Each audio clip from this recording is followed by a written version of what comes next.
Hello, fellow adventurers! Welcome back to the Ramblers Tavern.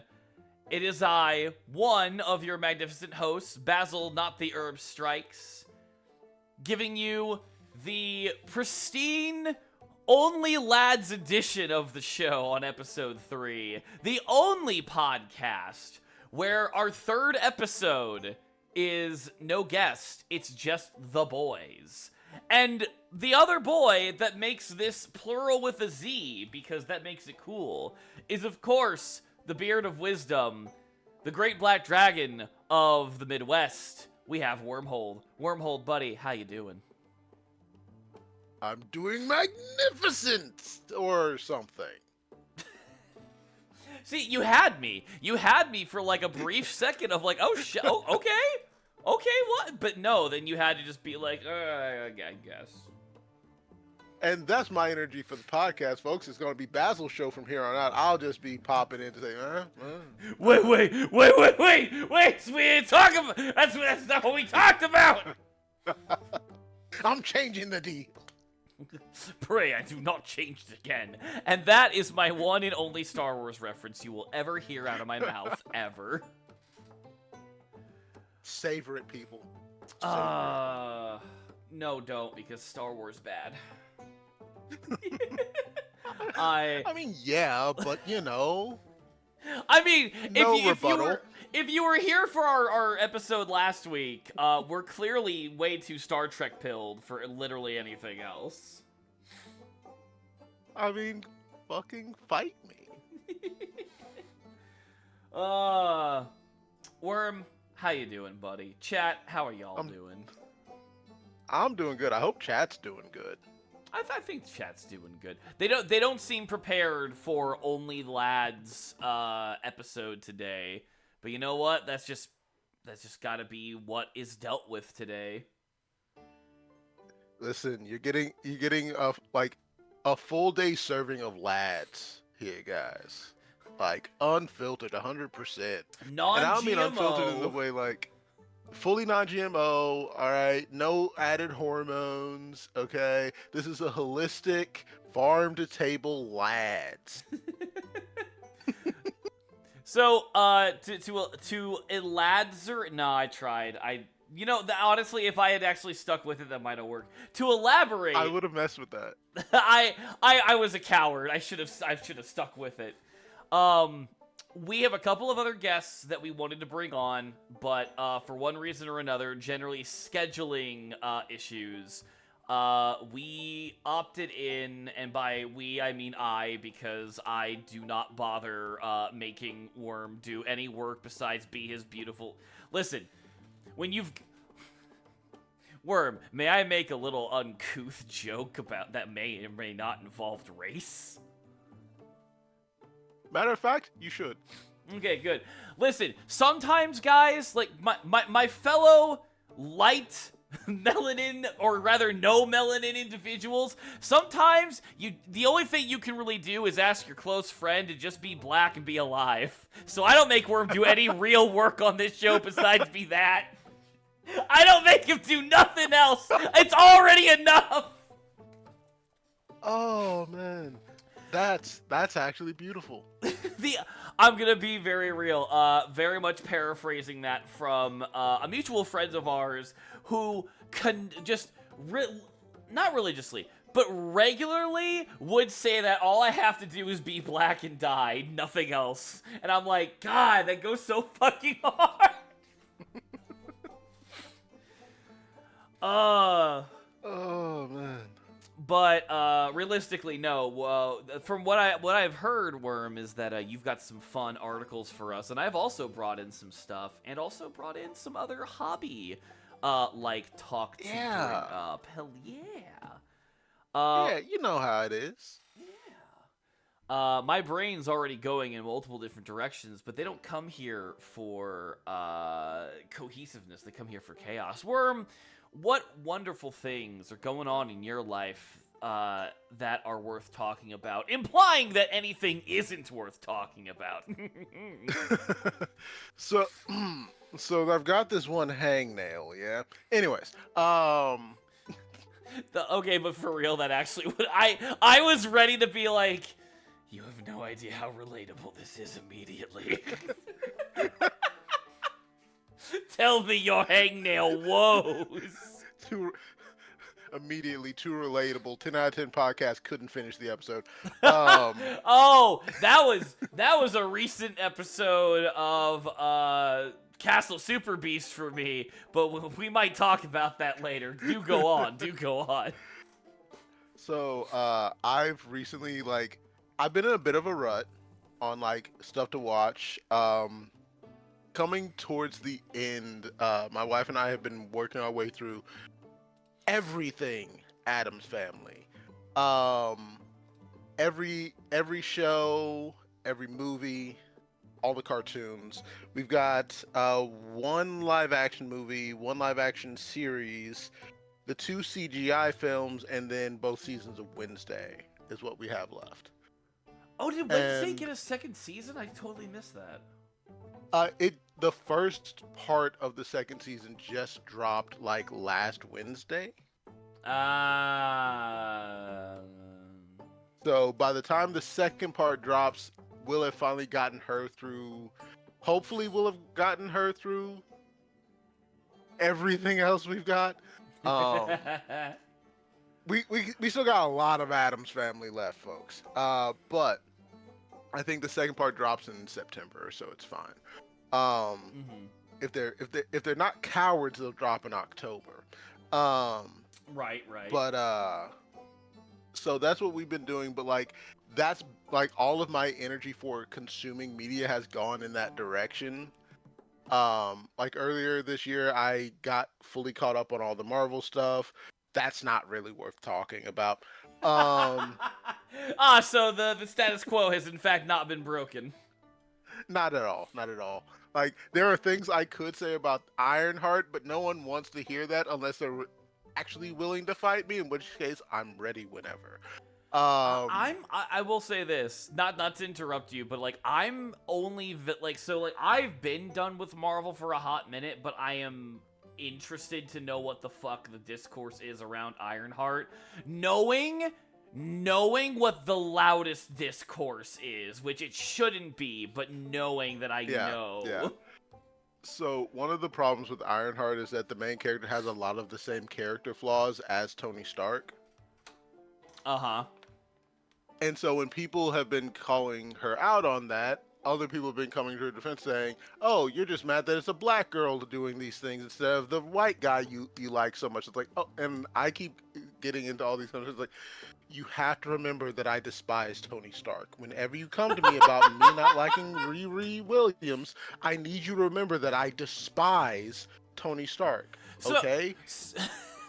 Go ahead. I don't want to interrupt you again. So it's this is not me unfairly calling her out for having the same flaws he does, and then riding his dick whenever it comes to but Tony Stark did it in a cave with a box of scraps.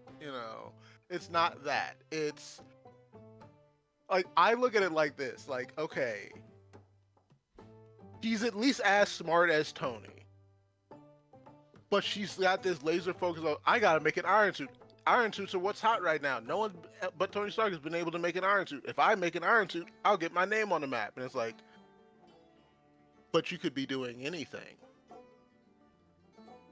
You could be doing, it's like saying, hey, so Ford made the Mustang. What are we gonna do? We're gonna make the Stallion. But so you're going to do the thing they did, but you're going to flavor it differently? So this is interesting because if we're going into the comic book connection, which I'll be very upfront, comics are trash. I pay attention to them because I do like to know what's going on, but comics are a niche medium for a reason. Let me get my bias out the gate immediately. Okay. Much like anime, there are good comics, but most of it is trash. So when I say this, I find it interesting that history is kind of repeating itself. Miles Morales and Riri, when they first came out, massive amounts of racist reaction. Miles Yes. gets a couple of good writers and gets like some genuine attempts at being a good Spider-Man. People come around. Riri does not get the same level of quality because they just try to make her Tony Stark. And at some Yeah. point, like, Tony Stark as a hologram and becomes her mentor. Yeah. I And think it's one of the sounding like, save for the hologram thing, that's what happened in the TV show, is that, like, yeah, and cool, you because learned nothing from Miles. well, like so, due to RDJ being both too expensive and too busy, instead they have the hologram be her best friend who got killed in a drive-by shooting. I, Um, I have... I'm white, so I won't say anything. But like by the way you said that, I don't think it would be unfair for me to say, really? like and I like it does kind of seem like the whole making an Iron 2 was because her stepdad thought they were really cool. He died in the same drive-by shooting of which she was the only survivor. Um, there was a great opportunity to use that as like a linchpin of her character arc in a way that like really feels well earned. They didn't do that at all. But like she spends the entire series being really belligerent whenever anyone asks us like, you could be doing anything. You're one of the smartest people we've ever heard of. Why are you so bound to making an iron suit? Cause I can. Baby girl, I need you to understand you're in a meeting to convince the people at MIT that you shouldn't be kicked out of MIT. Because I can is not a good answer. Yeah.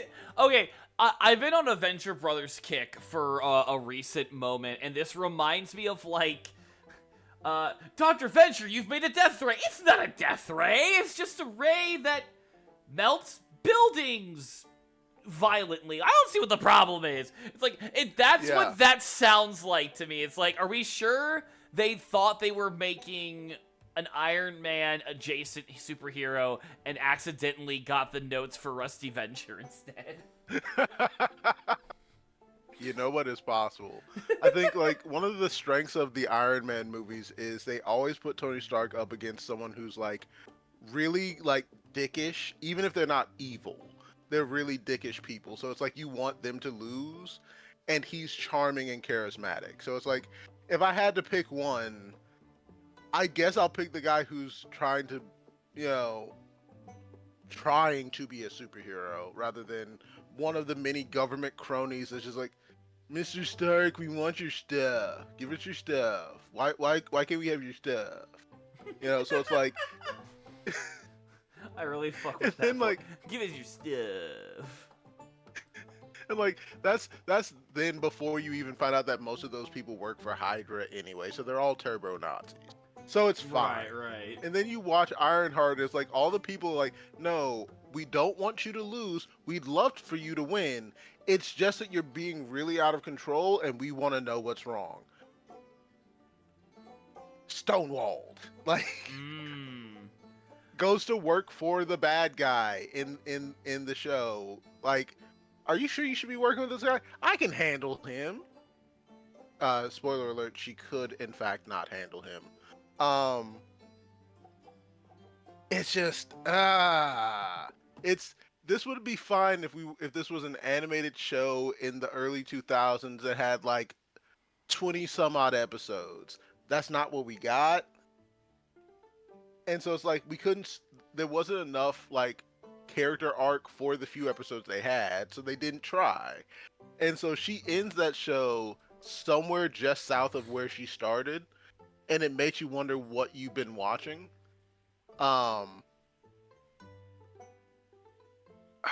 It's the problem. It's the same problem I had with WandaVision, if I'm being honest, where it's like, oh, there's all of these like really hardcore, in-depth moments of like internal clarity where you have to really fucking see yourself, like that cold light of day moment. It's like, oh, I've been doing this sort of stuff.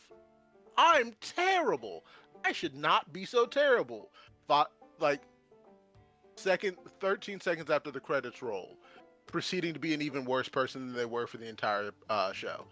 Okay. So it's like if this wasn't already the thing they did with Scarlet Witch, I would be fully expecting for Ironheart to be a villain in a later project at this point. Pretty much hitting the same marks bar for bar on character development. So it's just like having conversations with people about it. It's like, I don't have a problem with a black woman being a main character in an MCU property. I'm actually a big fan of it. I'm not a fan of Tony Stark. Anything that makes him look bad, I'm a fan of. The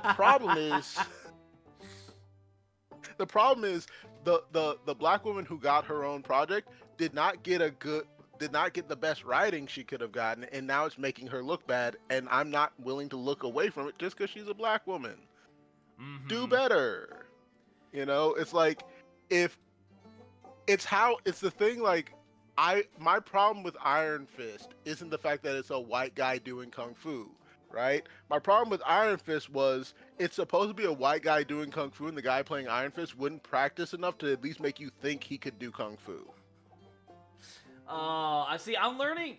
There's so much about Marvel I've not touched in so long, purely because Marvel had just, for a very long, like, I'm one of those people that has finally come around to the idea that Age of Ultron was not very good. Like, I'm finally coming around to this level of thing. No, it really wasn't. In retrospect, it really kind of sucked. Listen, the only good thing about that movie was James Spader eating up the scenery as Ultron. Like, just him and Robert Downey Jr. talking shit is the only thing I enjoyed about that movie. Everything else is just confusion and special effects. So, hearing all of this is just making me think, like, one, God, did I get out of the Marvel craze that I was, like, I have not really cared about Marvel since Endgame. Like, it just has not been my focus or my cup of tea. So, like, I always like to kind of live vicariously through everyone else who's actually watching this stuff. And, like, again, it feels like, Jesus Christ, history is repeating itself. Riri just needs a more interesting concept. Something a little, like, something... Okay, again, I'm white. I'm not exactly, like, the expert on this, but, like, I feel like every time... Call me out if I'm wrong on this, but, like... Really? Drive by? Really? Yeah, no, that was 100% the way I felt about it, where it's like, and like the way they play that the actress whose name I can't recall at the moment plays up the PTSD of that is really compelling. I will grant that. When she accidentally makes her dead best friend into a hologram by mapping her own memories to make an AI for the suit. It's not explained why it works. It shouldn't have worked. That's not how it works in universe, but that's what happened. Like, this is all stuff that is laid out in the show of, that's not how this works. This shouldn't have worked. Even if it did work like that, it should have fried your brain. Why did this work? I don't know, but you need to hide because no one can see you. And then the hologram of her friend proceeds to not do any of the things that she's supposed to be doing. It's great. That, like, okay, because immediately I'm thinking, also, to backtrack before we get too far away, the obvious reason is, like, okay, really, black superhero, drive-by, okay, I'm not the one who gets to call that out, but I'm also glad that, like, I'm not the only one thinking it. But two... the reason why I even mention it is because I just don't trust Marvel to do anything really good with that.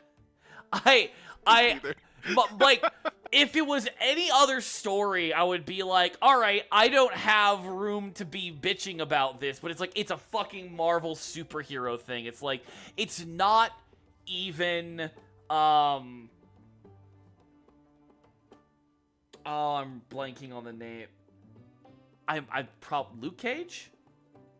Luke Cage, yeah. It's not even Luke Cage, so it's not even like you're doing like that is very integral to who Luke Cage is. Now, I could be wrong. Riri could be like that could be the character. But like in everything I've seen, which has been very little, I don't get that vibe. Like one look at anything Luke Cage is in, and I'm like, yeah, Luke Cage is like inner city superhero. Like this makes fucking sense. But like I don't why does black female Iron Woman have to deal with gang violence? That seems one that the iron suit seems like overkill for that level of crime, and two, it seems like what you just pointed out, the AI thing is like what that should be its own story. Oops, I turned my best friend who died into an AI. I feel like that's the real interesting thing going on here. Here's the great thing. Does not handle gang violence at all. The drive-by is the only instance of gang violence we've witnessed in the entire thing. No. Cause she doesn't stop crime in the show. She's actually working with criminals to try to get the funding to finish her suit. No, why? That's so... And then at the very end when she realizes, oh, dangerous criminals are dangerous, she betrays them to try to take out their leader, and then they betray her first and they betray her harder. And then magic gets involved. Wait, yeah. Magic is in the concept or the character? I have to the ask. Concept. Okay, concept. I no, have to. concept. You understand? Okay. I had to ask specifically. So the antagonist for the series is this character named the Hood. 2-bit gangster slash anti villain slash anti-hero. It depends on the writer and the day. But in this, he's going after rich people and getting their money, making them sign these contracts so that he and his crew can like have pseudo legitimate access to funds. His whole deal is he has this cloak that he wears that gives him powers, which he got from the devil, aka Mephisto. Oh, okay. Being a Spider-Man fan, hearing that name gave me PTSD. I already don't like where this might be going. You don't even know who's playing him yet. You don't even know who's playing Mephisto yet. Who? Okay, tell me who. Because like I'll look them up because I'm bad with actor names. Sacha Baron Cohen. Oh, aka Borat. I don't want to hear any more about this show. I'm done. Nope. That's no. Okay,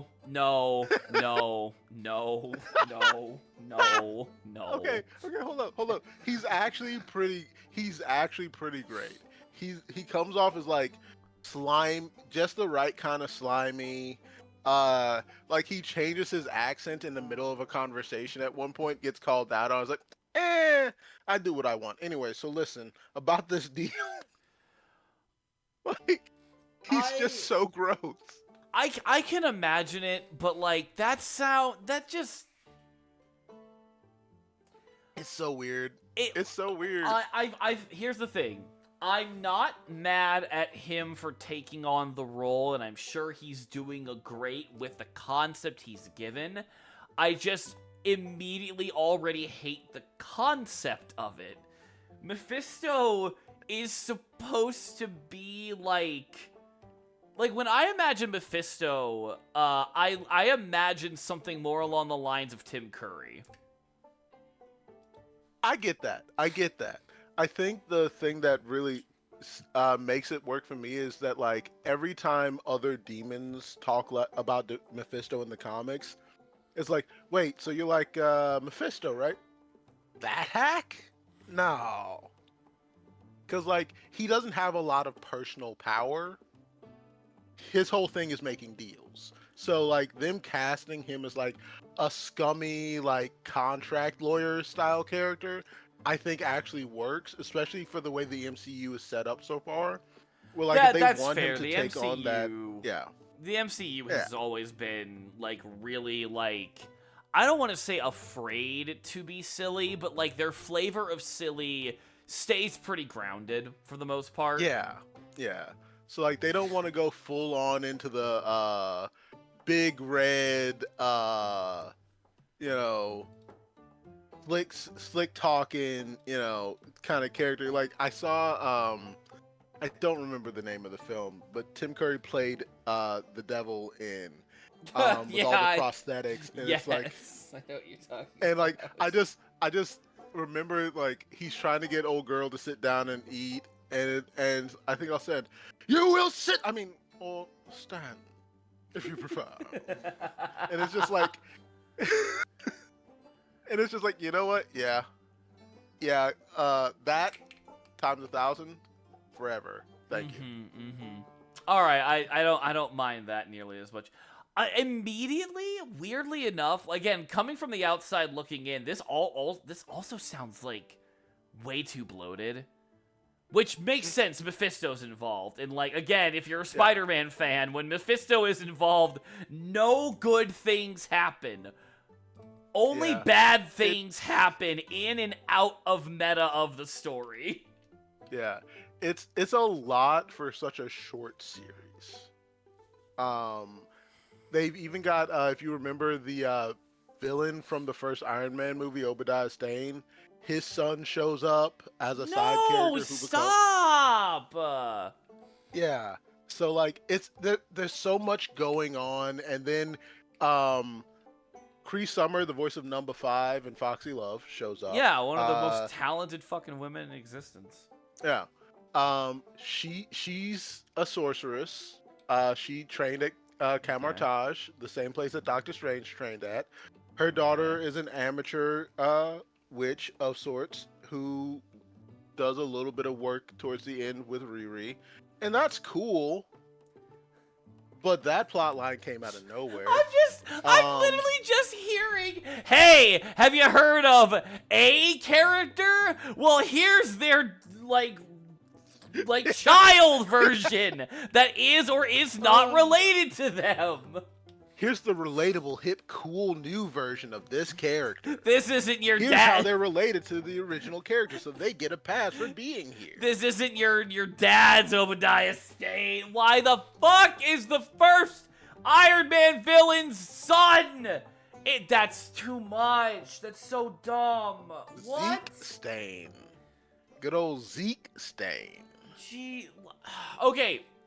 The thing that is automatically bothering me from the way you're describing this is that any one of these things could have been an entire season. This is more bloated than the fucking Tobey Maguire Spider-Man 3 bullshit. This is too much. Yeah, it's a lot. Like, I don't even think any of the like, every single idea that went into this isn't necessarily a bad thing, but they all need time to breathe. Yes. None of them got that. Like, and I've long held that if Marvel really wanted to go really deep into like the black superhero thing and what that means, they kind of shot themselves in the foot by like basically not allowing themselves space to like backstop superheroes into their universe with the whole, oh, Iron Man's the first modern superhero, and it's like they could have brought Blue Marvel in, who is like canonically like Marvel's answer to Superman, but folks didn't like him because he was black in the 60s. Like, he did his whole superhero thing with a mask, and he was basically Superman for the whole world, and then he got into a really bad fight, and his mask got shredded, and they realized there was a black guy in the suit, and they did what bigots in the 60s are wont to do. Get him out of here! Yeah. And so he's like, you know what? Cool. I'm done. And so he just started living as a normal person. Like, they never got to see who he was. They just saw that he was a dark-skinned man, you know? Yeah. So, like, he was able to maintain his secret identity. And so he just like started living a normal life, but like contributing to, bettering the human race where he could, like with science and such, science, technology, medicine. And every now and again, he pops back up in modern stories. It's like, hey, you need someone who knows this. I know X thing better than anybody. Like he's basically like a cosmic energy generator, Well, capacitor, all of the things. well, what's interesting with that is like, didn't they set something up about like that kind of retconning that logic of Iron Man's the first modern superhero? One with like the whole Captain America, like going into that, but like during the Falcon Winter Soldier series, didn't like Falcon meet up with a soldier who's just like, yeah, I was a black guy with the super soldier serum and it fucked with Yeah. me. So like that's a thing that has always existed in Marvel for a good while now. Of like every time that they've brought Captain America out of storage, but they had to have someone else be Captain America because of course Steve Rogers was presumed dead. Um, so you had I think two or three different Captain Americas in the decades between Cap going in the ice and coming back. One of those was Elijah Bradley. Um, excuse me, I think Isaiah. I forget which one is which, because there's the one who was Captain America, and then there's the one who and then there's the one that's his grandson. Okay. I forget which one it is. But that whole deal, like the thing, like someone brought this up to me of like Red Guardian from the Black Widow and Thunderbolt movies always Yeah. tells people about the time he fought Captain America. Folks always call him a liar because like, no, Cap was in the ice, and it's like, well, no, there were a couple of Captain Americas. I want to know which one he fought.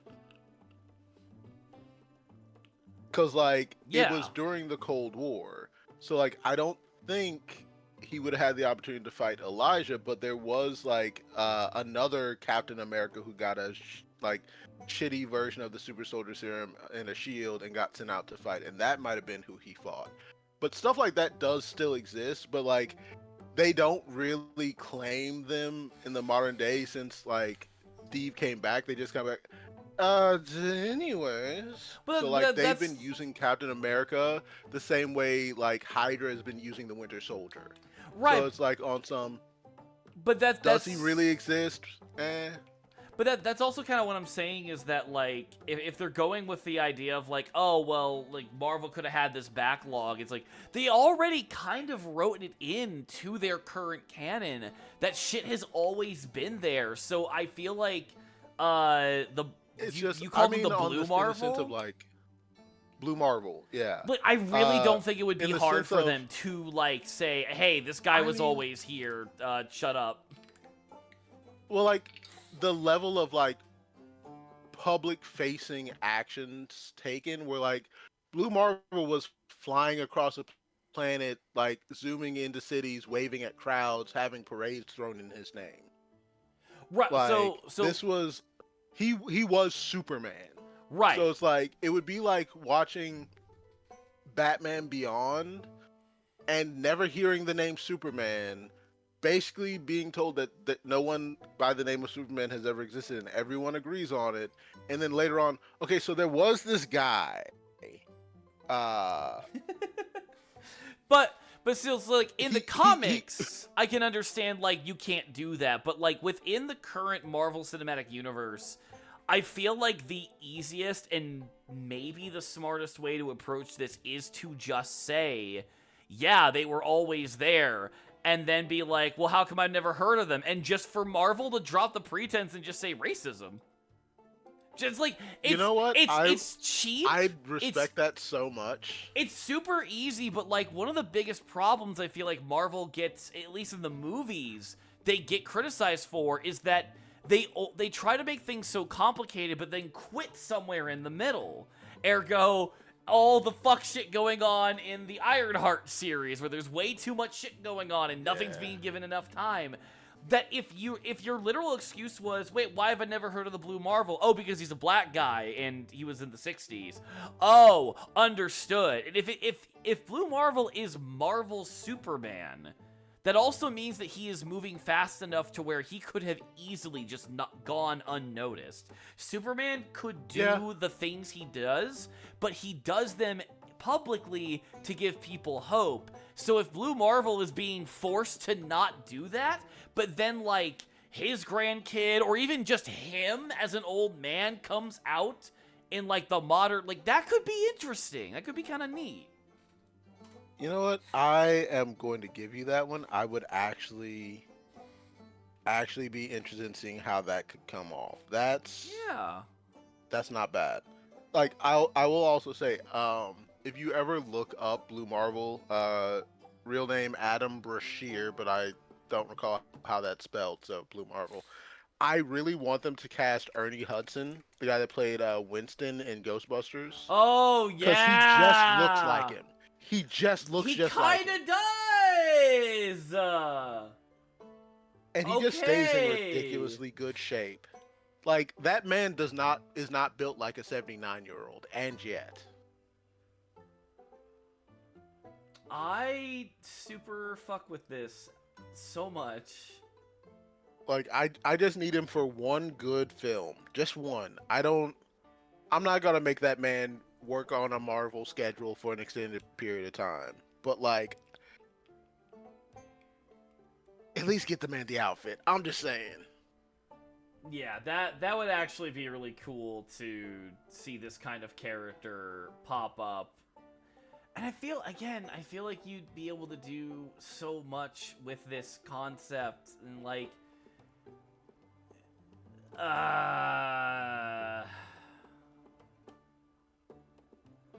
but like, because I know we're not gonna get a static. I know we're not gonna get a live action static adaptation on the DC side of things because the legalities on that are still not lined up on who really has the licensing ownership and everything.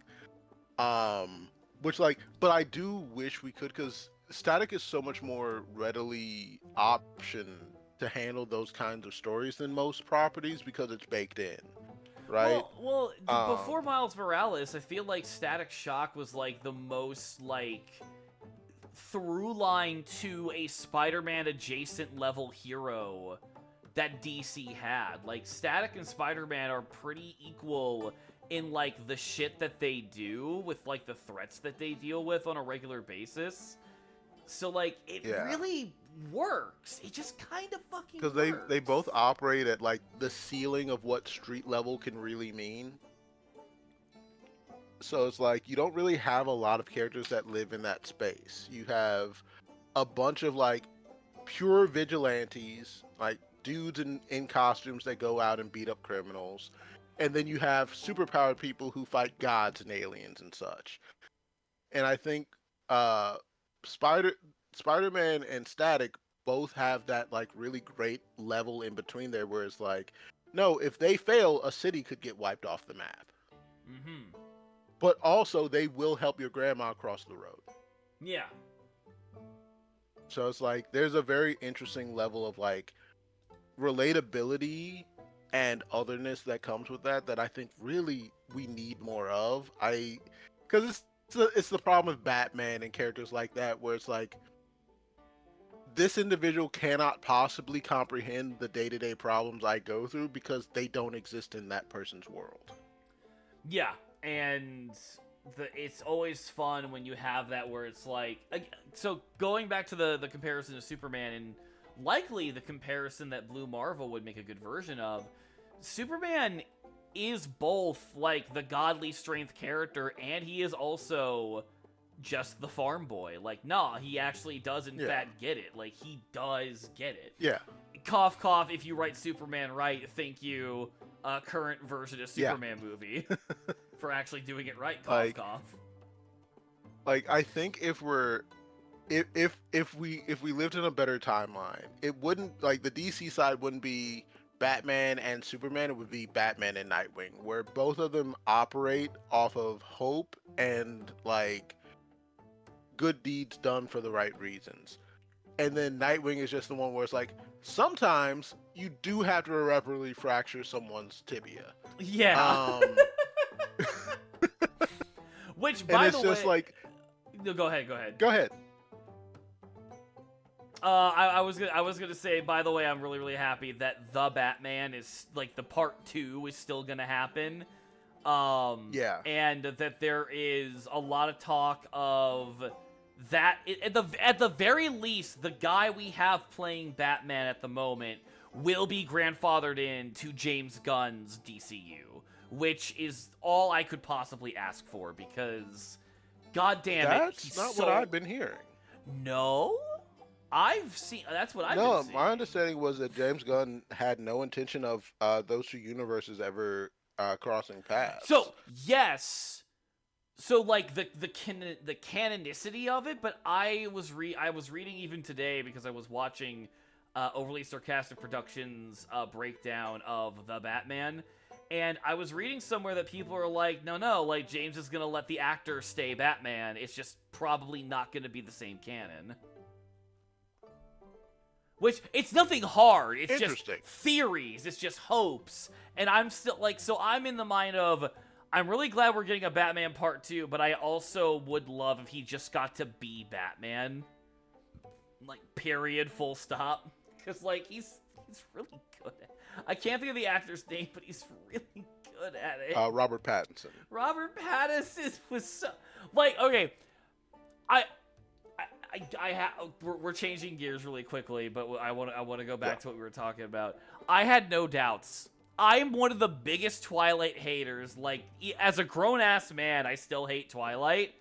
And when I heard Robert Pattinson was gonna be Batman, I was like, oh, no, yes, I see it. I see the vision. Let's see where this goes. And he was so good. Like, I wasn't sold. I didn't see the vision, but I was willing to give him a shot. Like, I've seen enough of his acting to know that, oh, this man's got range. Okay. Mm-hmm. You know, and intensity is set. Like, if nothing else, say what you will about Twilight, but, like, Twilight alone shows you that he can do quiet intensity. Is it sometimes overblown? Sure, but also he's going to be playing Batman. He's allowed to be overblown with his quiet intensity. No, exactly. Mind you, I do not think he would be good for like a Batman the Brave and the Bold style Batman. Like, you need someone, you need a whole other vibe for that kind of Batman. But like, for the more like dark and well-made, kind of grittier Batman, I was like, no. Like, I can see it. Like, I hate the most popular thing that this guy's been in, but I see it. The only thing I will say is I hope they don't. So what I've been hearing is Two-Face is going to be the villain for this one. I just hope they do a better job on Two-Face than they did on the Riddler. I do agree that I did not enjoy the Riddler. The Riddler is the weakest point of that movie. I was okay with it, but I'm also very biased because I don't think the Riddler is a very interesting villain 90% of the time. I think Edward Nygma on paper is just kind of one of the weaker of the reoccurring Batman villains.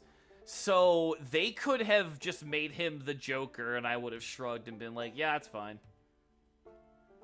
Like, I would have rather that first, the Batman movie had just been Batman Year One. It's Batman versus the mob, you know? That would have been more fun, and I kind of... Because the Riddler has so little staying power, it kind of just feels like that anyway. Yeah, and it's just like... Because it does mean that, like, trying to use, I can't remember that guy's name that played the Riddler. I can look it up. It's not coming to me. But, like, it feels like a waste of, like, pathos. Because, like, you basically come into a world where, oh, the Waynes were horrible people. They kind of deserved what they got. That sucks. Also, every good thing that they've supposedly done is super tainted and like half-handed. So like now they're like the only thing Bruce has to fall back on is, well, I've got this tactical suit and a lot of anger, so I guess I'll use that. And so it kind of solidifies this Yeah. false narrative of how come the Waynes haven't fixed Gotham? And the answer that the Batman gives is because they were part of the problem. Well, how come hasn't fixed it? Because he's only just finding out that they were part of the problem. He thought that they Yeah. were fixing it. I And it's just like, I'm not a fan, but I don't entirely hate it if, and this is a big if, they follow through in part 2 where, because like, I really like the mentality where the Batman part 1 is Batman learning to be Bruce Wayne, and the Batman part 2 I need to see at least a good chunk of the Bruce Wayne persona is being perfected. Like, there is charity being done, there yeah. is stuff being done. And I don't just mean like a hand wavy bullshit. I mean, we need a lot more Bruce Wayne in the Batman part 2. Like, we just kind of need it to really feel like, all right, here we go. Because I'm kind of in the same boat that, like, I don't necessarily like the idea of the Waynes being just, like, your standard shitty rich people. And the only reason why, it's not because I have a love for rich people, obviously, but because Gotham is already so knuck and futz that you don't... Yeah. That, like, the fun of it was the one rich couple that actually gave a flying fuck got gunned down by the problem of Gotham. Exactly. Like I love the idea so much of like the whole thing of like Gotham is cursed. Nothing good lives for long here. And it's like, well, what about the way? Blam. Oh, well, that's what Yeah. happened in Gotham. And then like turning that on its head doesn't really do the thing people want it to do, which is they want it to kind of leave Batman morally like out in the lurch. And it doesn't really do that because for him personally, it just makes the realization part of his journey.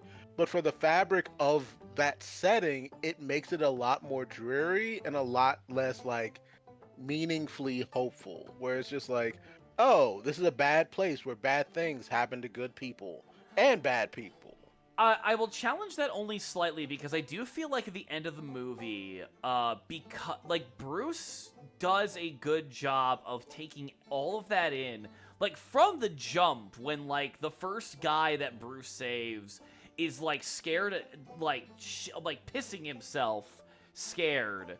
Like even in that moment, Bruce is like, I'm gonna deal with that later, but that's not the reaction I wanted. To where at the end of the movie, it very much is the, okay, I understand that, like, there are problems. I understand my parents were not great, but I'm me. This is here. Time to get shit done. Like, I just feel like the Gotham being Gotham gives him enough of that his parents don't have to be part of the problem. Agreed. You know, it leaves him with less to like to reach for like as emotional fuel for like here's how we do better, because now the only version of better he knew is now false. So now you have to teach him what better looks like while also keeping him sharp enough to be efficient against the worst. And with this being such an early take on Batman, like it's one thing if he's like fallen into a rut of dealing with things too harshly and someone has to teach him, hey, the world's not as dark as you think it is. That's fine. But this early in his tenure as Batman, there needs to be something dragging him out of the darkness other than just, oh, you scare people more than the criminals do, which is useful. It's useful storytelling. One of my favorite things is the thing that kept him from looking like a monster as Batman was he tried to save a kid and the kid was too scared to let him save them. And so like he immediately went back and redesigned his suit to be less frightening to children. You know. And so like stuff like that I think is really useful. But if it's just a matter of someone had to drag him like out of Hot Topic into Spencer's.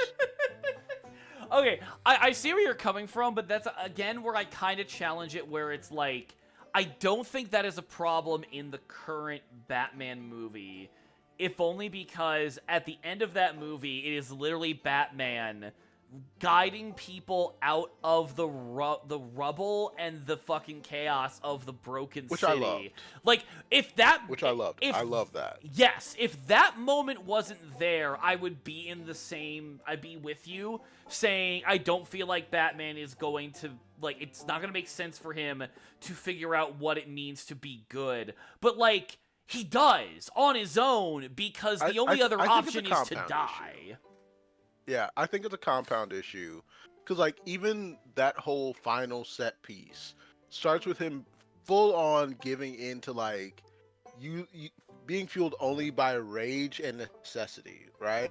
Like, right. If he falters for even a moment, everybody loses. So he has to hold on to all of the darkness and rage that he can. And then coming to the end of it's like, me fully submersing myself in the rage and the darkness actually didn't necessarily help as much as I wanted it to. Me being a human and reaching a hand out to people is the thing that actually helped in the end. Like it's to go ahead. It's to a point where it's like the Riddler only exists to facilitate that final set piece because there needs to be a terrorist. Yes, there has to be blow something. Everything up. There has to be something that gets everything blown up, and so the Riddler occupies that space. And then his fanatics provide a necessary obstacle of you can't talk them down, you can't just approach them with open arms, you have to put them down to some extent to keep them from killing people. And so it necessitates some of that darkness, but then like coming out of the other side of it of being angry and punching stuff doesn't help people when the bad guys are down. I need to be able to do this part too. And I do think it's really good. I think it's really well translated. I just feel like none of what happens before that feels as necessary for the plot as it could have. Like you have like your A plot and B plot in that movie are both really good. I just don't think they need to be the same movie.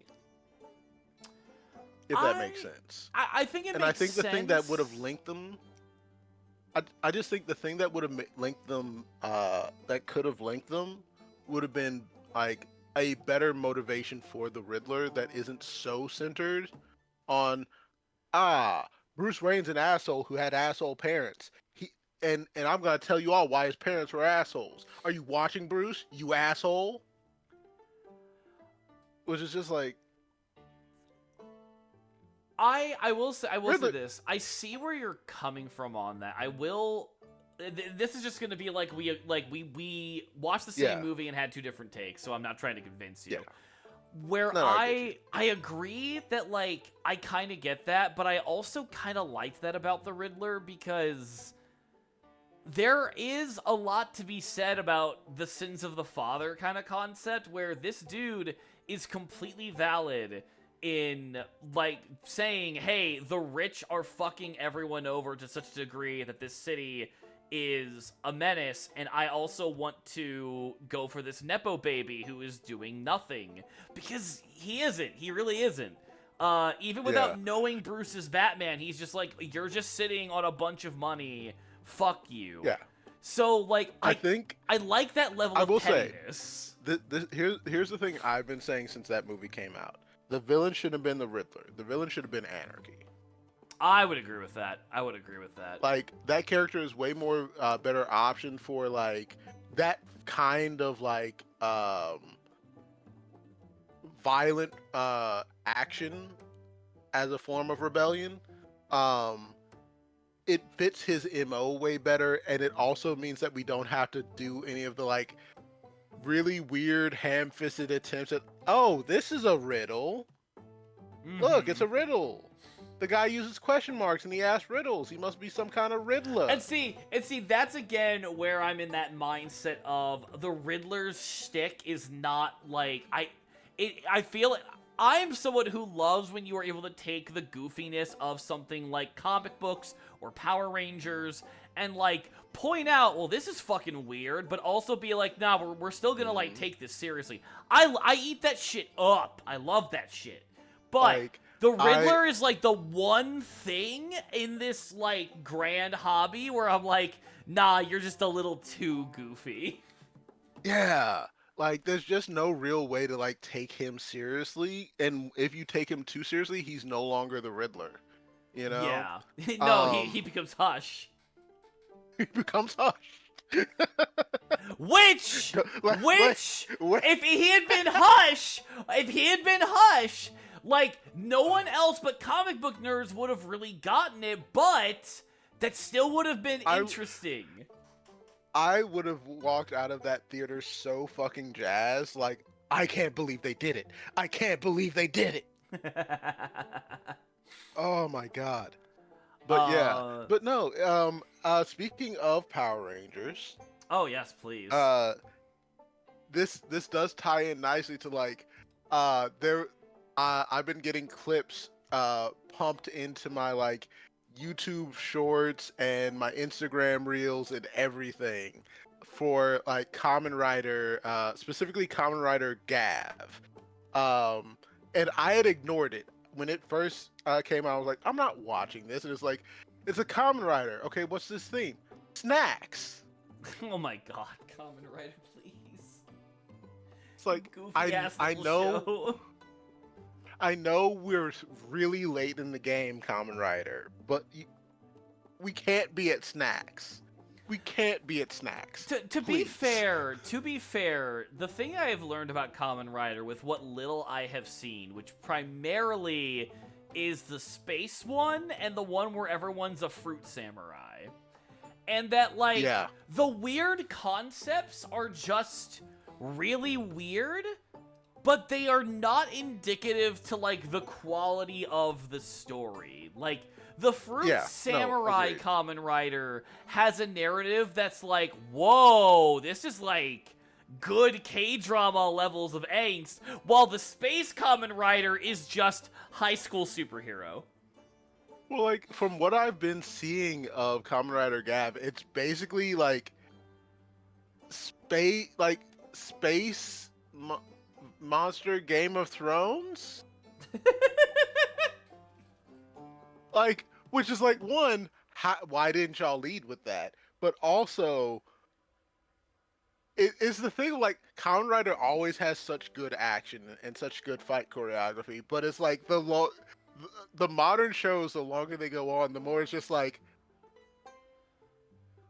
I can no longer in good conscience root for the good guy, because honestly that was disrespectful. The bad guy did not deserve that level of an ass whooping and then to get disintegrated with a drop kick. It's like, you can't get behind the new Kamen Riders because you feel too much pity for the villains. It's like, no, listen. When the villain catches like Evo 23 levels of getting juggled by the good guy, like just literally getting bounced off of walls and getting comboed like nobody's business, and then gets disintegrated with a drop kick and a one-liner, and it's just like, you ain't had to do them like that. See, you're saying this, and yet I feel heroic. like you're on it. That's Spider-Man's entire thing. Save for the disintegration, you just described Peter Parker's Spider-Man. I'm like, kind of into this Kamen Rider on what like, you've told me. Hey, listen, so am I. Listen, I'm just like, I feel conflicted. But like, I'm in. I just feel conflicted. But like, the one clip that I saw that really like got me was one of the villains has this whole like goth aesthetic, and this is the first thing I ever saw with her in it, where you have the Kamen Rider is fully transformed, and she is dog walking him, just like smacking him around like nobody's business, in heels, by the way. And she fights like I'm watching this show so fast after this podcast. No, actually, I can show you this clip. I can show you this clip. Okay.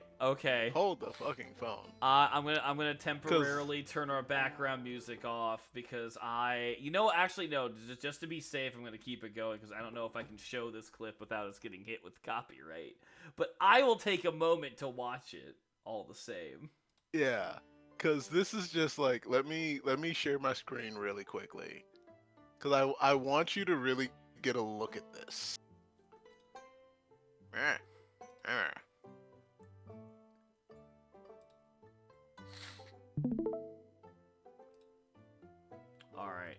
Let me pop this open. All right, let me know when you can see I'm it. watching.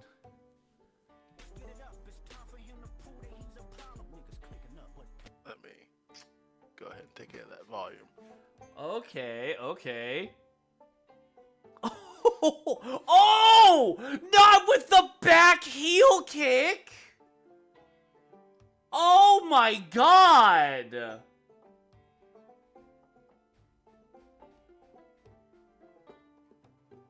Fucking short! Oh, please. Stop it.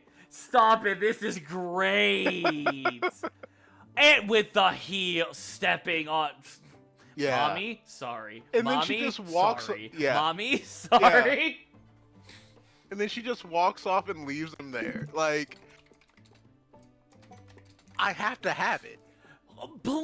Dude, I have joked all the time that one of the best things about being married to my wife is the concept of Spike Spiegel's I love a woman who can kick my ass. I want her to make me a bloody puddle. I want her to beat the living piss out of me. Holy... What is this Kamen Rider season called again for our viewers? Kamen Rider Gav. So the wife is here. Listen, so what we need to do is I need to get into Power Ranger spandex. You need to dress in high heels as a goth and just beat the fuck out of me. I can do this. All right, I'm good. I'm good. I'm so glad we don't live in an apartment. Basil has achieved perfection in life. There's nothing else to fight for. He's won. I didn't. And keep in mind, I didn't achieve shit. I literally was running a bad game of D&D, and she stuck around like a leech, and I've just been benefiting ever since. He killed my character, and I said I want to tap that. I'm hilarious. You are. I love you. Mwah. Absolutely. I should have just asked her to be back on the show. I would have Honestly. the time I got stopped in France and got my coochie chopped.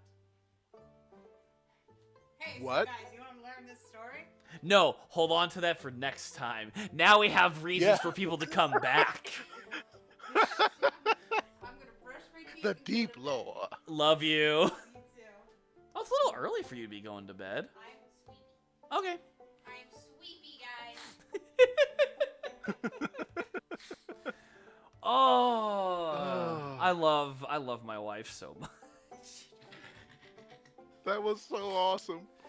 Oh, shit. Okay, so yeah, So yeah. the funny thing about that, right, is that like I'm way too Power Rangers coded. So when you were talking about how much this woman was beating a fully transformed superhero, just absolutely dragging him, I misunderstood how severely violent that was.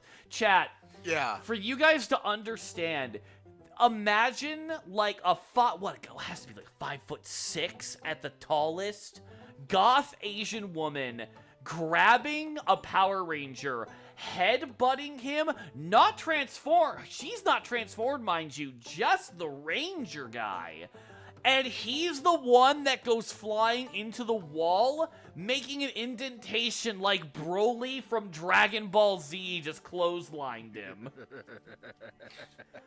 And it's not a soft headbutt. Like, they edited and shot that super well. You see the skull make contact.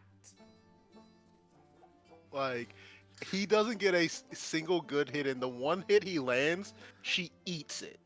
Just eats it and then replies with the uppercut from hell. Yeah, the Shoryuken.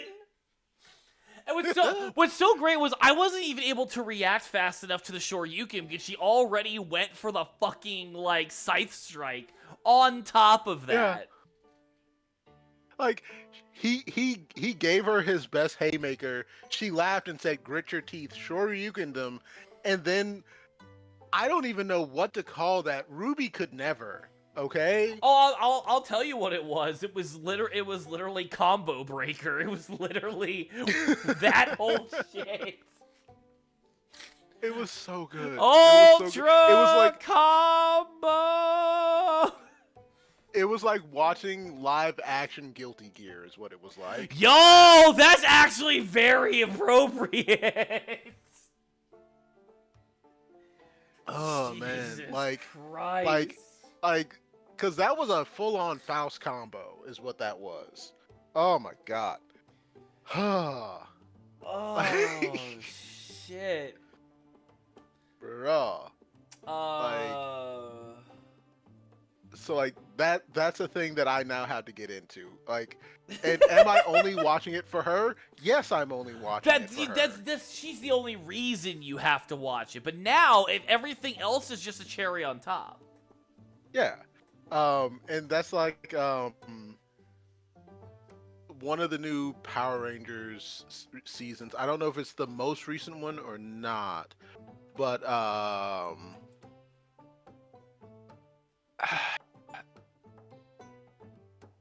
don't know. They have the one of if not the villain of that one is just Space Michael Jackson, and it's just like folks have been like editing the clips, putting like Smooth Criminal behind the scene where he just takes on all of the Power Rangers at once. Oh God, yes. And it's just like I don't even know. I don't even know how. Actually, no. I'm not even going to describe this to you. I'm going to find this and I'm going to show it to you.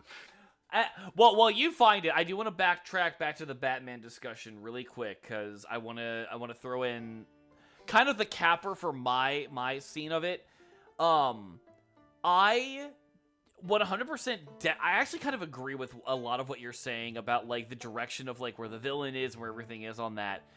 I think for me, what ends up being able to have me gloss over that, one, because I don't care about the Riddler, so it literally could have been anyone, and the fact that it wasn't a cooler villain makes it really easy for me to just be like, alright, that is a flaw, doesn't hurt me as hard. I still feel like everything else around the movie, with Catwoman actively calling Bruce out, with Bruce literally seeing his tactics not work in every scenario, I find everything that is Batman that is him. Batman is I'm gonna punch the ever-living crap out of you. And if I'm not punching you, I'm holding onto your child so that they're able to breathe the air away from the burning building. Like, that is Batman, and they do Batman so well in his journey to become that hero that, like, everything else around that movie doesn't even matter to me. I'm just like, this is it. This is everything I want! But I do agree with you. That does not erase the very fair marks that the Riddler could have been fucking anyone, and we really didn't have to make the Wayne shitty people. Like, those are just kind of unnecessary, and I can 100% see where you're saying where, like, it kind of hurt the film for you. Yeah, like, it's still, like, overall a film that I did, in fact, enjoy watching. And I do think that it does a great job of showcasing, like, the friction that exists between the plan of being Batman and actually having to go out and do it. Yes. You know? It's the thing I've always enjoyed about Batman Year One, where it's like he goes out, in his prototype, man on the street vigilante outfit, and it's like, I'm gonna stop all crime. Then it's like, Okay, but there are people involved in this. Did you think about that? Yeah, Bruce is like, no, but I do now. It's like, well, that one girl I tried to rescue from a life of crime did stab me, so I guess I do have to go back to the drawing board. Yeah, which is something I really, really like, because I really feel like the movie does a great job of showing, it's like, yeah, this is young Batman, he still has a lot to learn, and I also, like, believe that 2 years is a pretty good amount of time for Bruce to have been doing this, and only now getting to that point, because it would take a while for him to, like, get his reputation known enough to be feared, while also, like, trying to make this happen. Like, I can imagine 2 years being in a reasonable amount of time for Bruce to be like, I'm vengeance. And then 2 years and however many weeks or months the rest of the movie takes on is like, okay, I'm Batman. Yeah.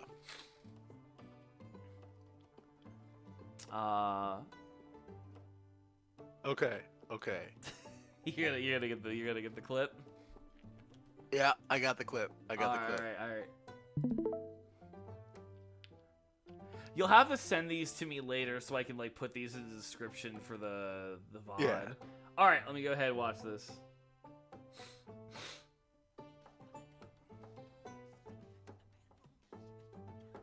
Oh my god, stop it. If I don't see this man moonwalk, I'm gonna be very disappointed. One of the other clips I have seen, he does moonwalk. Okay, good.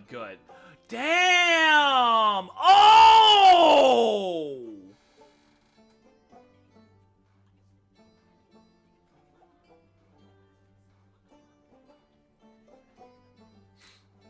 They even got a fucking robot going after him and he's still beating their ass.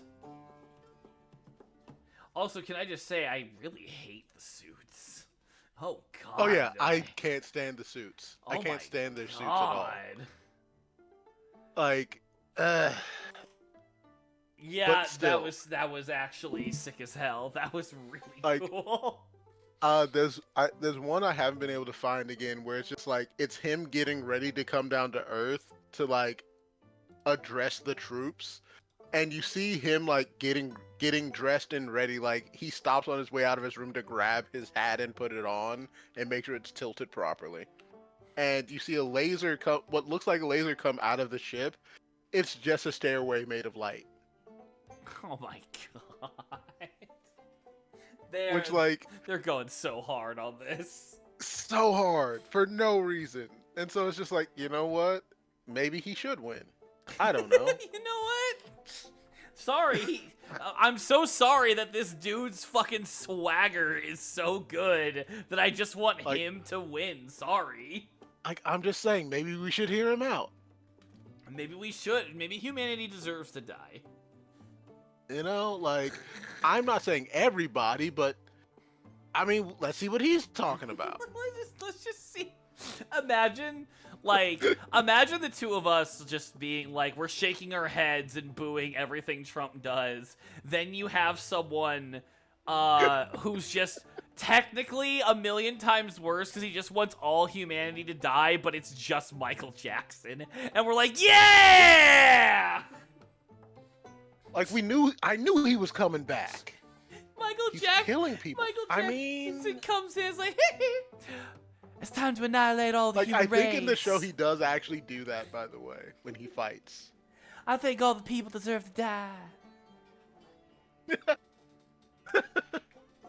Who's with me? Let's go ahead let's get a purge going. Look, humanity has had the chance, you know, and I just feel like if you were gonna be better, you'd have done better. So now it's annihilation. I already wasted one life down here to see if you would, and you didn't. Now it's time. It's over. Michael Jackson is the Antichrist, but not in the way that Christians ever imagined the Antichrist. But not the way you think. No, but like also on that note of just like, okay, Kamen Rider Goth Mommy actually eats people. Like, I think their whole thing is they turn human suffering into seasoning for their food. And so it's just like, oh,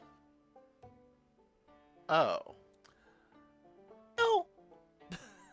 I mean, it's not great, but like, My bipolar. Here's my question: would my bipolar depression taste more like cinnamon or more like garlic?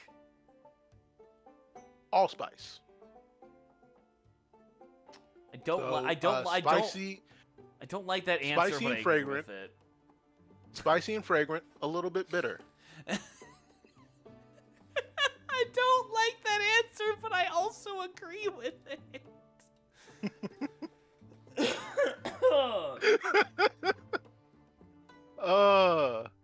ADHD tastes like guarana. It tastes like Monster or Red Bull. Oh God. A little bit sweet, a little sour, a little bitter. You know, kind of tastes like something that shouldn't be in your body, but it makes you feel great. PTSD is just hot sauce, and it has different like flavors and like intensities. Oh my God, yes. Terrible. All right, what kind of sauce you want in your hot wings? I mean, I know I love the taste of wartime depression, but I really think I'm just in the mood for child abuse today. Look, my doctor says I have to really lay off. Can I just get a little bit of seasonal effectiveness disorder on mine? I'm trying to watch my gut health. Oh God, that's so good.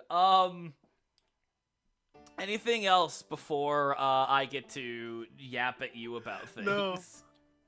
No, I'm good, man. I'm good. Let's fucking go. I'm going to call this episode Seasoning Depression. I feel like it's a great. I think it's. All right. What's going on in my neck of the woods? Legends of Runeterra is doing something kind of interesting, but is also doing it in a way that people are already criticizing it. To go into details, Legends of Runeterra is the card game for League of Legends. It started off as a PvP game, didn't make any money as a PvP game for 4 years, and they switched gears to make it a PvE game, and it is making money because people like Slay the Spire, but League of Legends. I am people. And what they've done is something I've always wanted anything Riot does to have happened. The skins of the champions are becoming actual different cards. So you've got, like, Teemo, and then you've got Spirit Blossom Teemo, who has a very different playstyle than regular Teemo. And you've got that for Ahri and Evelynn. I'm not about to go into detail about these League of Legends characters. Google it if you're really interested. But the point is, instead of it just being, oh, it's the same character but with different art, it's the same character with different art and different mechanics entirely. And I think that's a really, really cool thing that they're doing. And they also are adding in essentially something called the Glory Shop, where if you beat these specific challenges, you can get really hyper-focused specific rewards. Whereas before, they were kind of loot boxy, and it really, like, kind of made it hard to get the stuff you wanted. So I was very in the open of, yay, we'll have, like, more direct rewards, more things to, like, climb the ladders for, and multiple different ways to do it. And it is there. But the problem is, and I'm saying this not as someone who's interacted with it too much myself yet. The problem that people are seeing is that, technically speaking, since everything is more direct, and it's not just a, you got the resources you needed because you opened 70 different chests, now the resources are more expensive. because you can beeline it to the things you want, to the resources you need to get the upgrades to the cards and the decks you want. Now the resources are a lot more expensive. Now, this is where I'm unsure of where I feel, because I haven't played it enough yet. Because the core of the game and, like, experiencing the game itself is free, and it's very, very fun.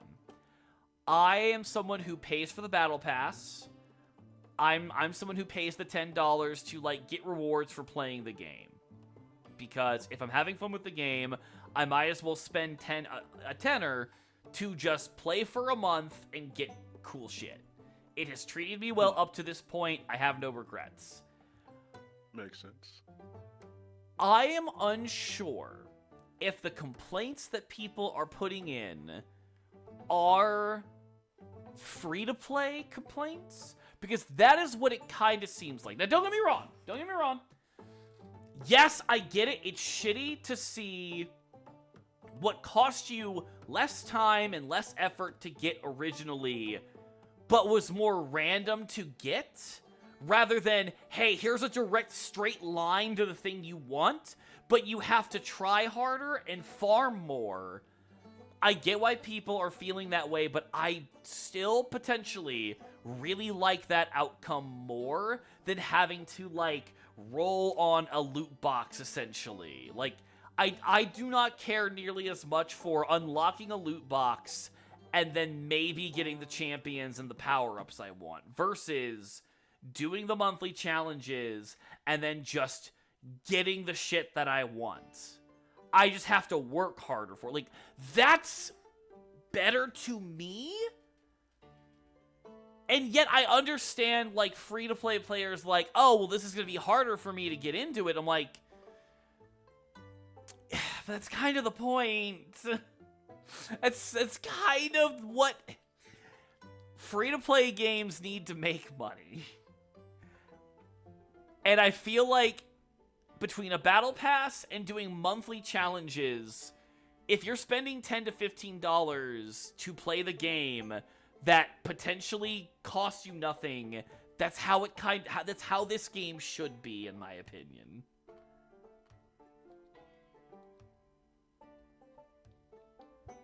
I can't really argue with that. There's like I fully understand if it's like, yeah, you paid 60, 70, in some cases 80, $90 to get a game, and a decent chunk of the content is locked behind a paywall of a subscription service. That's going to be fucking gutting. It's gonna suck. It's gonna feel bad. But if it's just like, hey, look, this is what it takes to keep the game, like, alive, and no one asks you to drop like a huge chunk of change on the game itself, and this is just, if you're gonna play the game, you're gonna get the stuff. So if it's just $10, what's the problem? Right. And now, I will add, one thing that I think is a problem that, again, I can't speak for... I'll be very honest. I've been reading these threads, and, like, they're doing all the big number crunching. I could smell toast as I was reading these Reddit threads.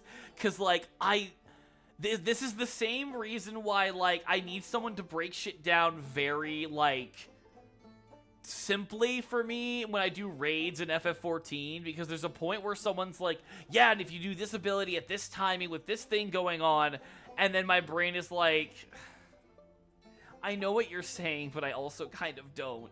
And that's how I feel reading some of these Reddit posts, because I'm just like, I have not been paying attention to any of the rewards that I've been getting through the game. All I know is that if I spend $10 on the battle pass and then play the video game and accept that it's a roguelike and sometimes I will lose, sometimes things will go my way and I will still unlock things. And it seems like that's still the case. The thing that I kind of comprehend of why people are getting upset is that the Glory Store, the new way of unlocking really expensive stuff in the game, has a limit. You can only gain enough points up to a certain amount, and that amount does not match the amount of content you can play. That is where I do understand where it's like, okay, that's bullshit. That is them absolutely trying to make you pay extra for something that should just be unlockable if you're spending the time to play it. That is inarguably the issue. But Yeah. the caveat to even that is, the post I've seen is, if you want to unlock everything, meanwhile, my ass, I don't want to unlock everything. I just want to focus on one character deck at the moment. I'm not worried about getting everything. But I also recognize that's a me thing, and I can't speak for everyone else, and it's to a point where it's like, sure, it doesn't relate to me, but that doesn't mean that it's not important. Well, I know, like, one of the things that Destiny does to kind of even things out on that is, like, they have their in-game earnable currency is Bright Dust. Bright Dust doesn't have the most, like, it is actually more straightforward now, where it's like, it's in the progression track of the season. So, like, if you're playing, you're going to get Bright Dust as you get your seasonal progression up, and you get a decent amount as you play. So it's like, the Bright Dust store doesn't have a lot of the stuff that is available. It just has a little weekly catalog of things. But if you're willing to, like, bank up, pick and choose, only get the stuff you want, you'll probably get enough to get some of the stuff that you want. Everything else is like, this is $10 for this thing, or what have you. But it's like, even with that, it's less, like, player friendly, because most of the really good stuff you're going to have to pay actual money for. Yeah. So it's like, I can definitely see it, like, the way Runeterra handles it working out way better for players, where it's like, you won't be getting everything. And we get it, that sucks. But you are going to be able to get the stuff that you really, really want. Yeah, and another Reddit post just came up that I think actually kind of does what I asked, which was break this down easier. It is what it is that the progression of the decks is going to be slower, but then the further in you go to the point of unlocking, like, the cap of the card, that is easier than it was before. So you're not going to be blitzing through the level ups like we were before until you get to the very end. And then what's also interesting is that as I'm seeing things go through, people are also posting, like, oh, I got so much stuff. I got this. So it's weird, because I feel like, because this is the day of the release, so everyone's like, everything's more expensive. Counter argument, yeah, but we're getting so much stuff out the gate, so it's like, I don't know what to believe. I don't know what's going on. I'm wondering, because, like, it kind of sounds like the current model rewards getting stuck in, right? Yeah. Where it's like, if you really want good stuff, you're going to have to really settle in and do the thing. It also kind of feels like they're kind of hedging their bets on, like, hey, we're gonna be trying to give players more stuff. That's going to cost us money. We will have to raise prices somewhere. But if we make the stuff they're going to get better, or at least get more of it, maybe that'll convince some people to go ahead and buy the fucking season pass anyways. And hopefully it all evens out down the line. But, like, I've never really been fond of the free-to-play model, just because it always feels like, you know, the thing that I want is only available when I don't have money for it. Dude, no, I feel that.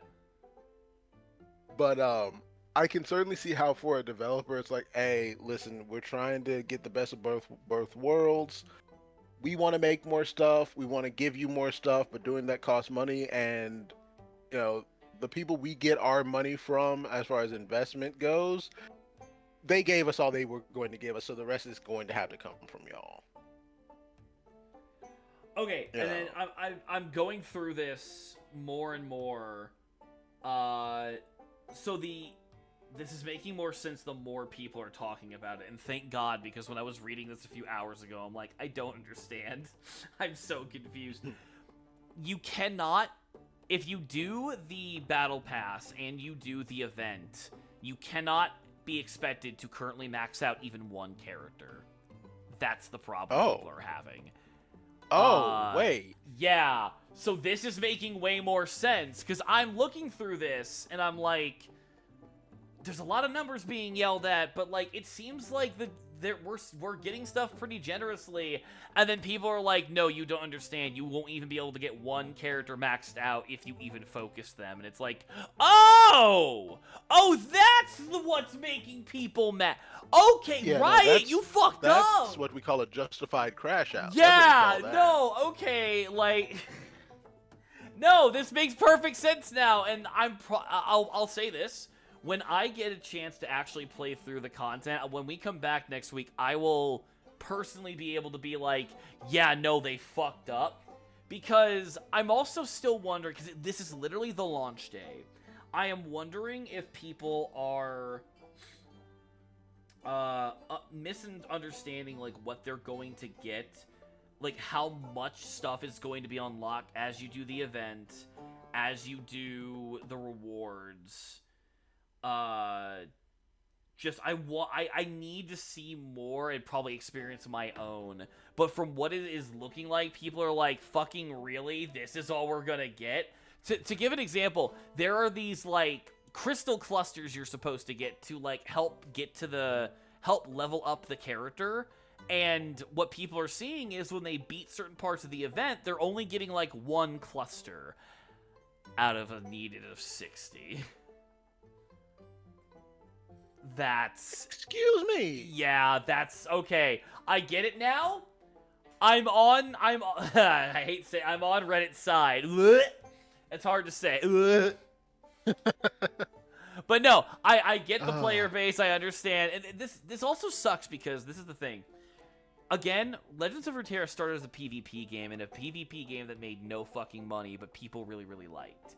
They switched to PvE, and a lot of people were like, no, fuck this. But then I was one of those people that came back and said, wait, hold on. I can play a card game of my favorite characters from the game I don't want to play, and I can enjoy a little puzzly kind of Slay the Spire experience. All right, I'm in.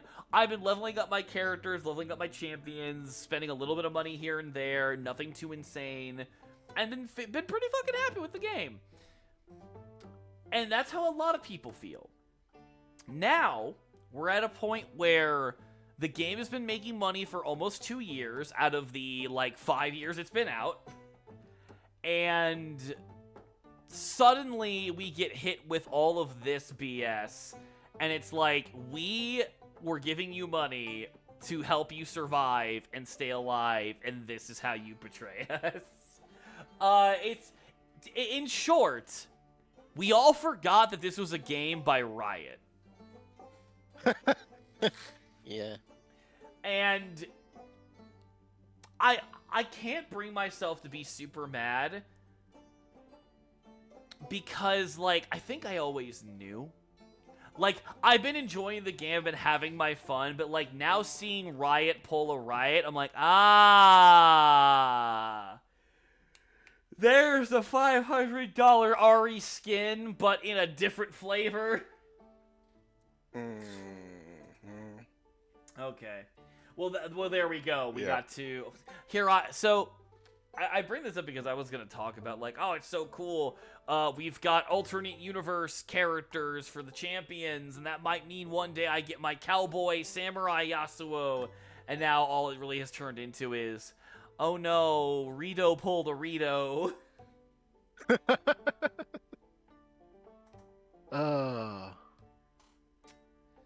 Fucking Rito Revolto over there. Yeah, honestly. We tied it all back together. Yeah, we got there. We got there. Speaking of disappointments, I also managed to get through the newest patch of Final Fantasy XIV Story. Oh. Tell me about it. It is, it is very indicative of the entirety of the expansion of Dawn Trail, which is to say, a lot of great singular moments, but then you have to put it all together.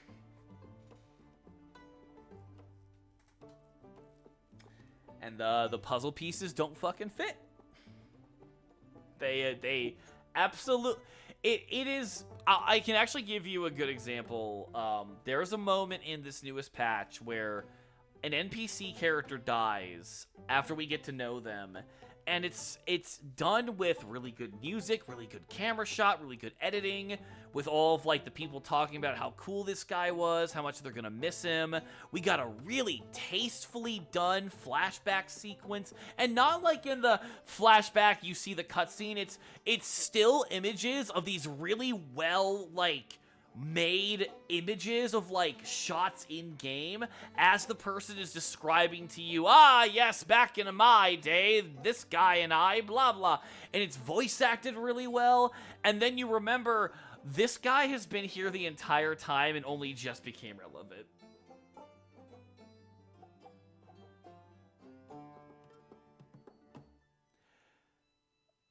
This guy has been here I'll for always the remember when so-and-so was standing in the back corner while we were discussing something important and we forgot he was there. Good old so-and-so. And 14 has done this a lot, but this is like the most that 14 has ever introduced. This is like, not the most, but this is very much the most, one of the bigger indicative moments of 14 being like, quick, we need some high stakes, and they just shoot the NPC that you kind of thought was cool. And it's so dumb because there are it's the entire bit of the people talking about this guy, about how cool he was, about how they'll never forget him. It's well written, it's well voice acted. In a bubble, this is such a great scene, and then I'm like, who the fuck was that guy again? He literally only started getting voice lines so he would die 5 minutes later.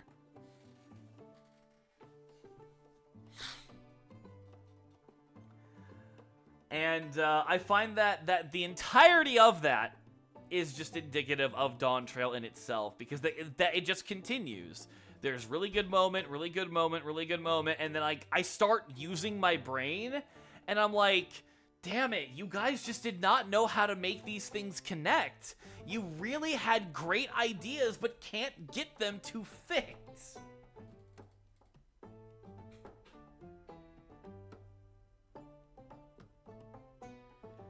That's a shame.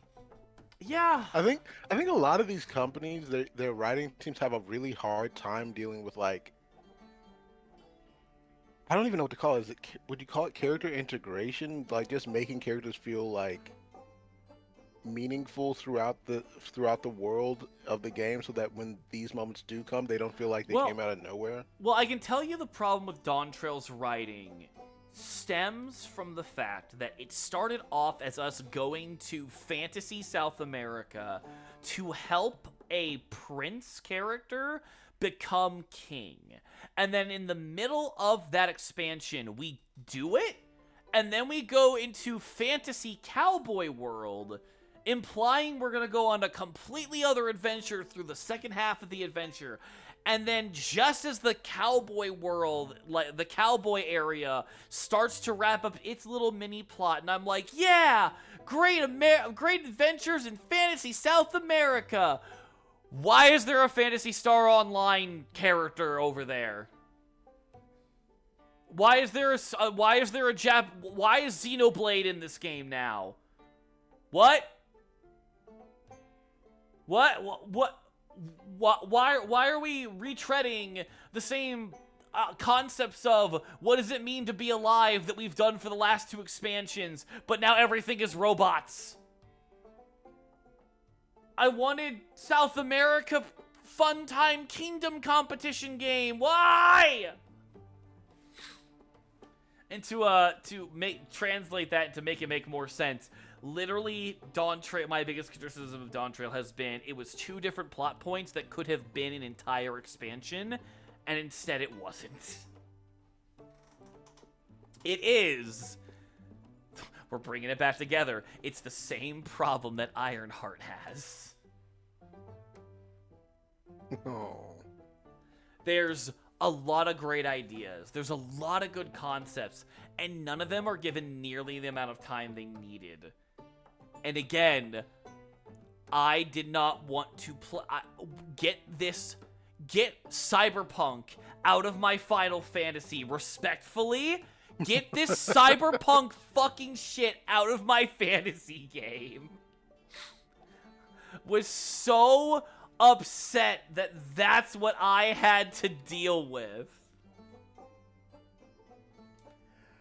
And what sucks is that throughout the rest of the expansion, like, you don't go back to South America adventures. It's just Cyberpunk. You're just But they sold... Uh-huh. Go ahead. Dontra was sold on the whole, hey, have you ever wanted to go to Fantasy South America? Yup. You got Fantasy South America. Uh-huh. Yup. It was the thing that almost got me to play Dawn Trail was, oh, dang, I ain't never seen Fantasy South America before. I remember showing you the trailers, and I'm just like, dude, this is going to be so fun. It's going to be so great. And then it's just a shittier version of Cyberpunk. No. And that says a lot as someone who does not particularly give a fuck about Cyberpunk. Like, as someone who gives a lot of a fuck about Cyberpunk, I'm disappointed that there's so much Cyberpunk. Like, cause here's the thing, right? It's like, I'm a big fan of Afrofuturism. It doesn't get a lot of play in media. Like, Black Panther was one of the more, like, well-known modern depictions of Afrofuturism. But there's a bunch of games coming out that have that as one of the themes. Like, there's a series called Relooted that's just about, like, stealing African artifacts from I've museums heard about that, and as soon as I heard that, my initial reaction... I'm sorry, I'm interrupting you, but I think you'll find this very funny. I heard about this game, and while I was listening to, like, this news site, or, like, I was listening to some YouTube video talk about it, I cannot remember what it was. It wasn't a channel I follow, but it was just like, yeah, so they're making this game about stealing African artifacts from museums. Literally, as my brain was, oh, wow, that sounds cool. What woke garbage? And I just immediately turned the video off. I didn't even get to finish the thought of, oh, shit, that sounds kind of sick. Yeah. Yeah. It looks really dope. But, like, what other I love games seeing. were you There's another of? one I'm not remembering at the moment. That's like a side scroller that has a Afrofuturistic design. I'll have to dig in the crates and find it again. Yeah. But I love seeing these kinds of aesthetics that don't get a lot of play, especially when they're like ethnocentric aesthetics. So like seeing Final Fantasy say, "Hey, we're just going Mesoamerican with it, but with like a high fantasy tilt," and I'm like, "That's dope. People don't do that. We need more of that. Let's go." Yeah. Yeah, Dog like, Trail. We need more of that. Like we can finally get away from all the Mega City 1s and the Neo Tokyos. We can actually get something a little more humanistic, a little more organic. And then we had it for 5 seconds. And you know, this might be the thing that might make this even funnier or burn you even more. When Dawn Trail first launched, so many people complained about the first half of the game, which was the very Shonen Jump protagonist, help the prince become the king in South America storyline, which I'm not gonna pretend it was great. It was just okay, but I was there for the vibes. So many people hated that so much that when the futuristic cyber world thing started attacking, so many people were so loud of, "Oh yeah, finally, this is what I want in Final Fantasy," and I'm just sitting here mauling. I'm so pissed at everyone where I'm like, we had a really sweet and very fun, genuine adventure of a dumbass Luffy is a furry cat, and you all thought this was the bad part of the story. All of you do not deserve this game. Like, I think that's the thing that always, like, turns me off of fandoms in general. Because they're wrong. They're just so wrong. They're so wrong. Like, it's the same folks that are like, with characters like Batman or Spider-Man, it's like, oh, what do you mean they're going to be happily married and have a stable home life? I don't want to see that. And then be the same ones like, aren't you mad that they won't let Spider-Man do X, Y, and Z? And it's like, don't talk to me. Just immediately want to choke them. Yeah, it's the same folks that are like, hey, stop shoehorning Mary Jane into Spider-Man comics. They're not together anymore. Meanwhile, Ultimate Spider-Man is happily married with children. I'm so glad we finally get them happily married. Like, you just said. Well, yeah, but it's not the mainline Peter Parker. We still have our whipping boy. Yeah, and it's like, fans ruin being a fan for fans every time. I would immensely agree with that. It has happened with... I mean, hell, it's already almost happened with Final Fantasy, is that, like, Dawn Trail is a 6 out of 10 experience, if you're just talking about the story. A lot of content creators... Actually, you know what? This will be fun. You're very out of the loop on this, and I think most of our audience are also, like, a little out of the loop. So you guys get to hear the brunt of my bullshit. A lot of content creators who were strictly Final Fantasy XIV content creators left the game at the end of the main part of Dawn Trail because they were like, the game's not fun anymore, they're not listening to us, they've really dropped the ball. And they're not wrong. There's a lot of things that the game needs to start doing and changing if the game's going to continue to be successful. But the way that a lot of these people kind of came at everything is in the same mindset of, like, okay, you've been playing Final Fantasy XIV for 10 years and you're kind of sick of it. Even if this was, like, the best thing ever, you still really probably wouldn't have liked it. Because it's still going to be Final Fantasy. If you change Final Fantasy XIV too much, it's not FF14.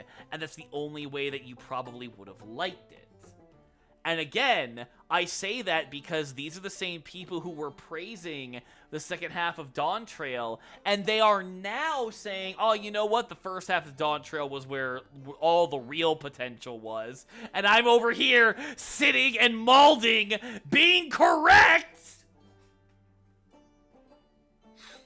But this is funny to me because they went a lot of them have gone over to trying to play... I think it's Throne and Liberty. Let me double check that that's the game. Yeah, Throne and Liberty, which is a Korean MMO that is pretty much pay to win, unless you, like, want to no life farm this, which, hey, while I have many a complaint of FF14, don't get me wrong, at least the game does not need me to get divorced to enjoy it. At least I'm allowed to stay a happily married man with multiple hobbies and still be able to get content done without feeling like I have to be beholden to this fuck shit game. Yeah, that's so real. And if they didn't go to Throne and Liberty, they went to World of Warcraft, which, you know what? Kind of makes sense, since World of Warcraft would be 14's biggest other competitor. But World of Warcraft is suffering from a bunch of other controversies and shit that I don't know enough about entirely to explain. And also, I've never liked World of Warcraft for really petty, silly reasons. So I'm not about to be able to speak for an entire gaming fandom that I respectfully don't give a fuck about. But because they are related to video game news, I have been paying attention in that the writing, the story, and some of the content... Like, actually, there is one thing I can go into about. One of the things that World of Warcraft has been known for a long while is if you want to do the raids in World of Warcraft, you have to download cheats. You have to download plugins and mods that tell you where to go and what to do before you have to do them. And to give you an example of how different that is from someone in FF14, while people do that in 14, it's a lot more frowned upon to do that. And the fights in 14 are intended and are made to where you can beat them without having to cheat. Some people do because of either disability or just because sometimes the fights are not made in a way that are easily to be seen. I'm not mad about that. But in 14, it's a choice. In World of Warcraft, up until now, it has been a necessity. But here's the thing. Blizzard is now going to start taking all of that away. They are apparently going to start making designs and design fights to where people are going to be expected to not cheat. And you've got everyone from fuck you, I want my mods, to I don't have faith that they're going to be able to go into this new design style without having a lot of hiccups and problems, to fuck you, got mine. So damn. Yeah, that's a mess. So people left Final Fantasy to go to World of Warcraft, which is a choice, and that's fine. But I find it so funny that they went to World of Warcraft, and it's like, dude, WoW is having just as bad of story and like way worse rating content than what we're doing over in Final Fantasy. I know you wanted something new, but realistically, you just went to another flavor of, oh no, you're going to hate this. And then the final capper to all of this, right, is that the other game that people are going to is old school RuneScape.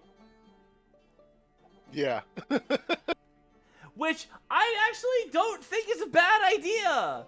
Like, going back to basics, it's not a bad idea.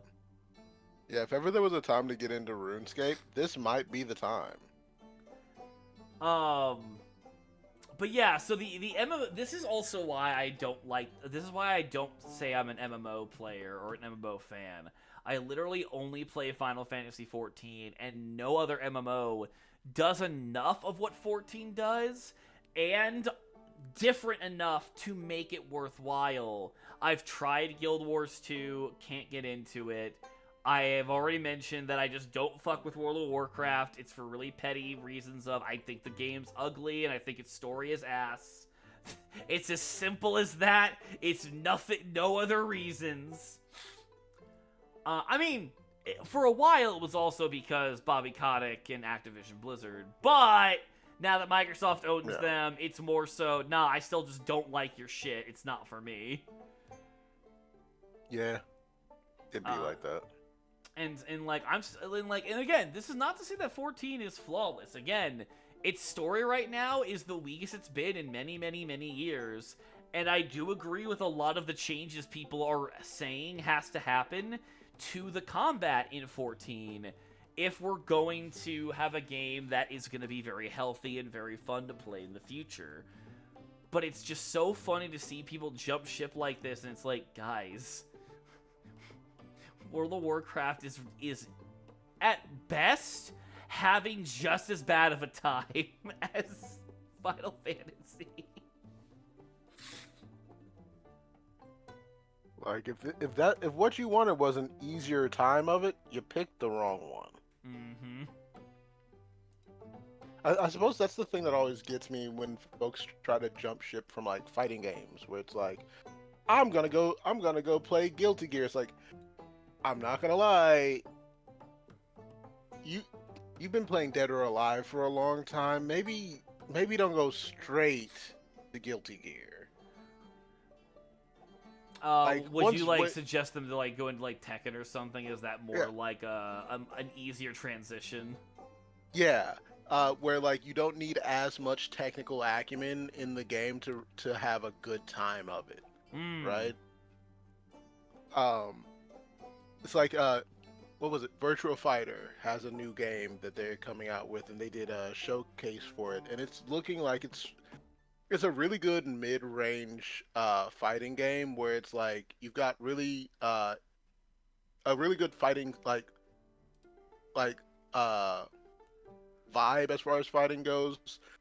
It still has that Virtual Fighter feel where it's you still get your ring outs and whatnot, but it doesn't feel like it's trying to be Street Fighter or trying to be Tekken. So it's very much this feels like a good place. If I wanted to try playing Virtua Fighter, I could play this Virtua Fighter and know what playing Virtua Fighter is like. Conversely, don't play Soul Calibur 6. Never play Soul Calibur 6. Why would you do that? How dare you even bring that name into this house? Right? Like I listen, Soul Calibur 4 was the last one I actually enjoyed, and even that was but why'd they get rid of such and such? You know. It was the beginning of the end. Beginning of the end indeed. So there's a very weird thing where people try to they get fed up with whatever their game of choice is and try to find the next closest thing. I remember a number of people that ditched Destiny for Anthem when it came out, because they really bought into the hype of it being a Destiny killer. Man. And then the quickness with which they were all dude, what the fuck was even this? You know, like the poor optimization, the way the game was so knowingly unfinished, Mm-hmm. and so it's just I don't want to come back though. It's you don't have to. You can just leave. You don't have to find the thing that's most like this, because chances are the thing that's most like this is nothing like this. And if it is like this, that might be a problem. So find something that feels good. Just find something that feels good. When I get sick of not being able to play Cyberpunk because it's broken again, like like a lot of people like to go play Ghost Runner because it's aesthetically similar because it's still in that high cyberpunk vibe. But I didn't want to play a parkour ninja game. I wanted to play a first person crime sim. So I went and played Saints Row or Grand Theft Auto. Doesn't matter if I'm playing Saints Row or Cyberpunk, somebody's getting hit in the face with a dildo, But you're kind of touching up on something that I think makes a lot of sense. You need to be able to look at the thing that you really like and you're attached to and figure out what it is about that thing that you want the most right now. I think one example I can give, or some context I can give of this, is when I'm talking about something like Final Fantasy or any MMO, I also recognize that even though I do raid content, even though I'm interacting with the game, I am not the kind of person that can hardcore any of these MMOs, and because of that, what is 2 months of content for me is a week's worth of content for an MMO junkie, or not even to say junkie, but an because that is a little mean. But an someone who goes hardcore on MMOs, they need more. But the thing is, that is not feasible, and it has not been feasible for many, many, many years. And so I still haven't. Sorry. No, you're good. Continue. I still haven't kicked the monkey on my back that is Destiny 2. But I have a bunch of friends who still play the game, and a lot of them I play the game with, and one of them I don't play the game with because I'm not on his level, and I keep telling him this. I'm not I always whenever I talk about this, it's like I'm bad at Destiny. Cause like I know what Destiny players look like. As someone who used to be one, I know what Destiny players look like. I'm not that anymore. And it's like they reset the power system, and so we had to start from level 10, and I just made it to 200 today, right? This man has been at like 200 for the past couple of weeks. I think he's getting close to 400. And like that's like the hard cap on that game is 400 something. Mm-hmm. And it's like it's been a month. It's been a month, my guy. How did you do this?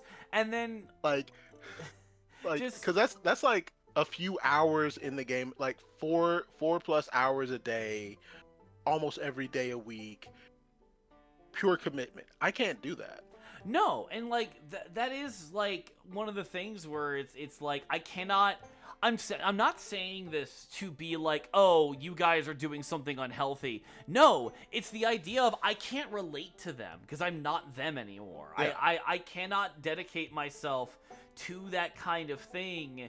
And even when I had the time, I just was never that person that could like fully invest in. So it's like I have sympathy for people. It's like, no, this was like my one game. But it's like, man, I've never really had that one game. I've had like that 3 game, that 4 game, that 2 game that I focus on.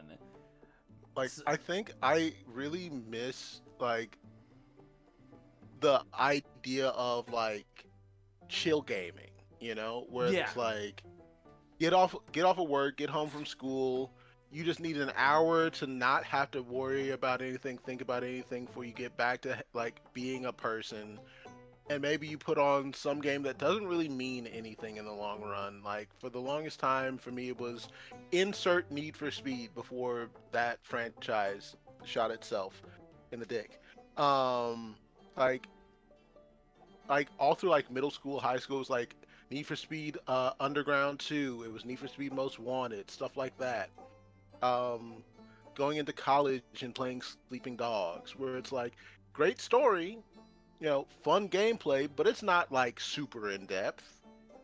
I don't have to like push the world aside to get into it.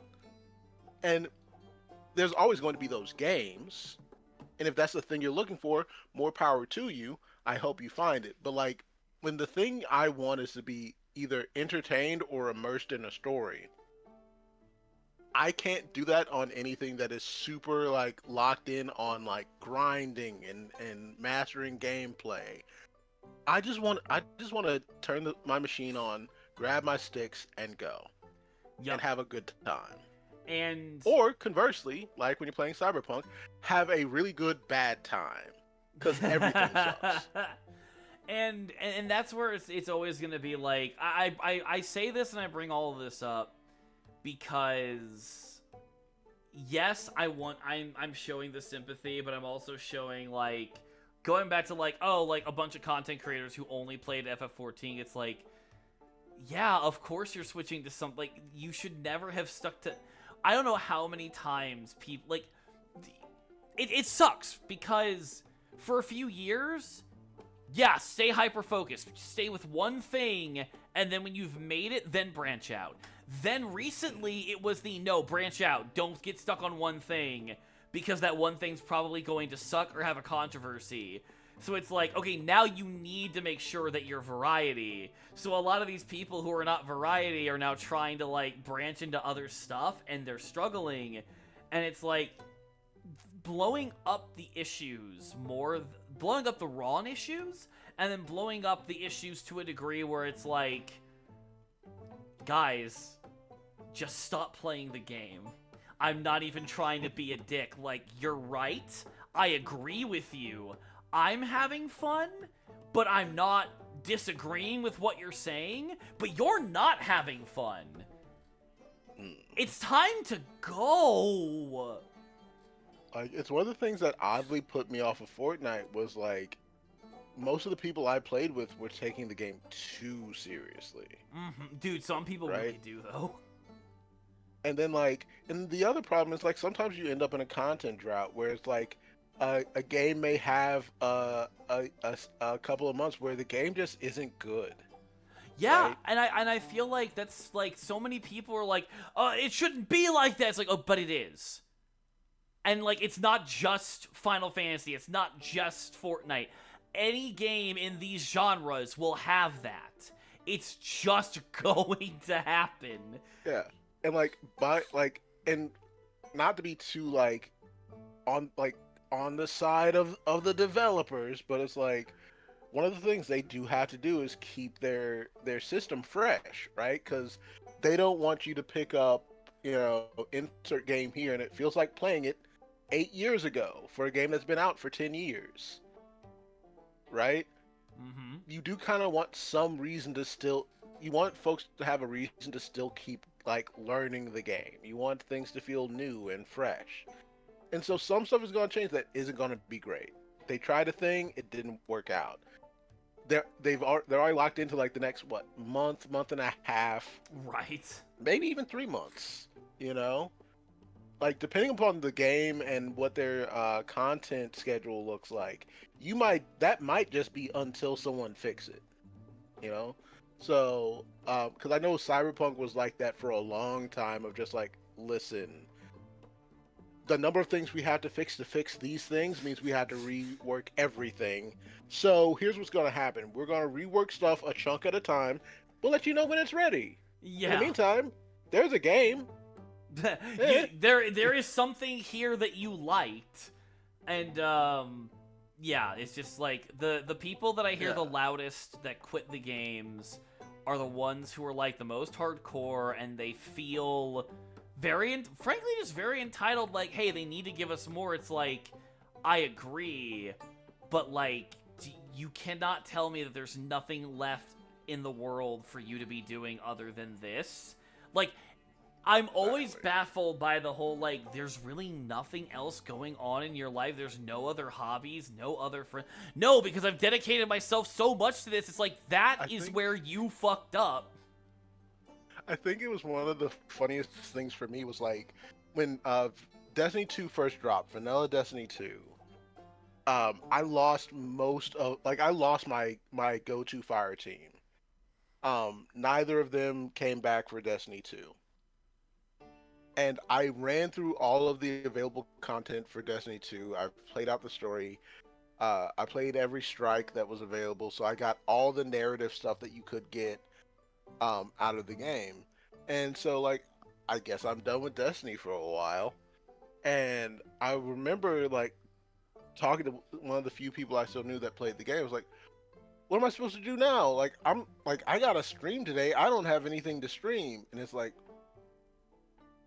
what other games do you have in your library? Because I'm not booting up Destiny 2 today. I'm booting up, like, Horizon or whatever it was. Yeah. I don't remember. I'm going to play a game that's fun for me to play. Like, I know that was I think that was around the time I got super into like Breath of the Wild or something like that. Yeah. But it was just like, there has to be something. There are too many games on the market, and all of us have too many games in our libraries that we haven't spent enough time with. There's no way that this one game is the only thing you can give your time to. You have to be able to be like, you know what? What's going on over here? Like, I'll even say this, even not as like you've run out of content or the game isn't in a good state of play. Sometimes just play a different game because it's a day that ends in Y, man. Take some time away from whatever your mainline game is just so that you don't end up in a rut in the first place. And then the response that like I've been given by a hardcore player is, well, whenever I say it's like, so there's no other game, there's no other hobby, it's like, no, nothing else interests me. And I have to hold my tongue because I don't want to be a jerk. But like my response really is, damn, bro, couldn't be me. Yeah. I get that a lot from like a lot of Star Citizen players. Because like on one why would I need any other game? Yeah, and like that's the thing. It's like I cannot relate to those people. Like variety is so necessary. I mean, yes, I'm bipolar depressive with ADHD, so like that explains a lot. But like I also feel like on the opposite end, like, it's like, oh, Basil, you don't know what it's like. You haven't, like, you didn't dedicate yourself to this. Like, yeah, you're right, because I like my wife and my friends, so, like, I'm not gonna dedicate. There's no nice way of saying it. There's no nice way. And again, I cannot stress enough, I agree with almost every criticism in Final Fantasy XIV or any of these games we're talking about. I just don't think it's that serious. Like, cause it's like my wife can't handle Fortnite. It's way too stimulating for her. And it's like, I didn't think Fortnite was that stimulating. And then it's like, I do have severe ADHD. Okay, you know what? Fair. That's fair. I will never ask you to play Fortnite with me, babe. You don't have to worry about it at all. But also, you don't have to worry about me pushing you to play Fortnite because I can only play Fortnite with friends. I had no interest in that game outside of, oh, me and my friends can have a dumb fun time, like riding around in a car, shooting out of the windows at people, and maybe every now and again we lock in and get the dub, and that's cool. For like but half a second, I don't... thought you were gonna be like, I'm not gonna ask you to play Fortnite because I have to play with friends, and I don't have friends. And I was about to be like, Worm, I know that's not. I'm so lonely. I'm Mr. Lonely. It's like, I know that's not true. But it's like, there's a lot of games like that. Like, I used to play Counter-Strike in high school because it was the only game that we could get to run on our school laptops. Got really into it. Got really good with shotguns and throwing knives. Carried that into Destiny 1, actually. Got really good there, too. But it's like, if there's not a really good story hook going on, if there's not lore for me to dig out, I can't, like, it's hard for me to play a game just because the gameplay is fun. Go ahead, sorry. Like, so, there are some where, like, it just, like, it speaks directly to my nervous system. Spider-Man, Marvel Spider-Man hit me that way, where I could just go web swinging, get into some fights, have a great time, and then it would calm my nervous system down, and I was good to get into whatever I wanted to get into for the rest of the day. But, like, more often than not, if it's just like, oh, this is really good gameplay, I sure wish my friends were here. I think I still am that person for the most part, but I think the thing is, I have gotten to a point where, because I can only dedicate so much time to long swaths of, like, gameplay during stream time, so, like, Legends of Runeterra, Marvel Rivals, and, here pretty soon, apparently, I'm gonna start trying to get into fighting games. The thing that's, like, letting me enjoy that is I don't spend that much time on them. I spend maybe an hour doing any of that stuff, and it's been like, oh yeah, this is fun. It goes back to what you were mentioning before, the sit-down, chill-out gaming. I feel like I've achieved that recently. But then, like, the days where it's like I want to really lock in and really do stuff, that's what I'm rating in Final Fantasy. But, like, that's the only game I'm playing, like, the rest of the day. And yes, Rice, I'm going to be trying to get into Grand Blue Versus and Guilty Gear. So we're going to see how that turns out. And it's funny because I was talking to my wife like a couple months ago where it's like, man, I really do like Marvel Rivals, but like I don't like playing it for no reason. And she said something like, that's because you're too goal orientated. You can't just have fun for the sake of having fun. And I got a little offended by that, but I was also like, yeah, you're right. You're right. Goddamn loud over there. I know. Shit. She fucking got me good. I couldn't even be mad. At this point, it's probably good to start wrapping up. It is a little bit late. Did you want to go over any of the articles you found, or do you just want to go ahead and cut it here? I think we I think we had some good yapping going on here. I think we. I think we did. Cut it here. Yeah, I think we had a good time. Now, see, we don't need a guest. It's just nice to have one because then you got to hear us both yap about things we liked, and it went on very, very well. Exactly. And no one even, professed their undying, unrequited love for the other. So we're good. Oh no, that's not gonna. We gotta go like at least 20 episodes before we start to hint about that. Like, I want to do slow burn, but can we agree that like season 2 of the podcast is when the relationship is actually a thing? Because I don't like shows where it just ends with them getting together. That's just kind of weak. Nah. And I'm a big fan of the whole friends to lovers, but also friends to lovers back to friends, where it's just you know what? Could we? Sure. But we don't have to. You know what? That would actually be a very interesting story, and the fanfic writers would still get plenty to work with. Hell yeah. Then we don't have to actually get into gay baiting. It's not gay baiting if it's just 2 gay people that didn't work out. We're fucking geniuses! Hollywood could never. No, because they're too busy cramming every plot point into one whole season. We have to get the rom-com and the action and the horror and the suspense and the murder mystery. They all have to be one thing. How many episodes is it going to be? 3! It's going to be 5 episodes and you're going to like it. Worm, where can the wonderful people find you outside of this podcast? You can find me most places as Wormhold, except Twitter, where I am at @the_Oracle. And you can find me and my wife on AO3, that's Archive of Our Own. My username is Wormhold. Hers is Rage Tastes Lovely, and you can find our works on either of those profiles. Thank you. I'm excited to sit down and start reading the stories. Not gonna lie, part of me is kind of like it's spicy. I might be down for some spicy fun.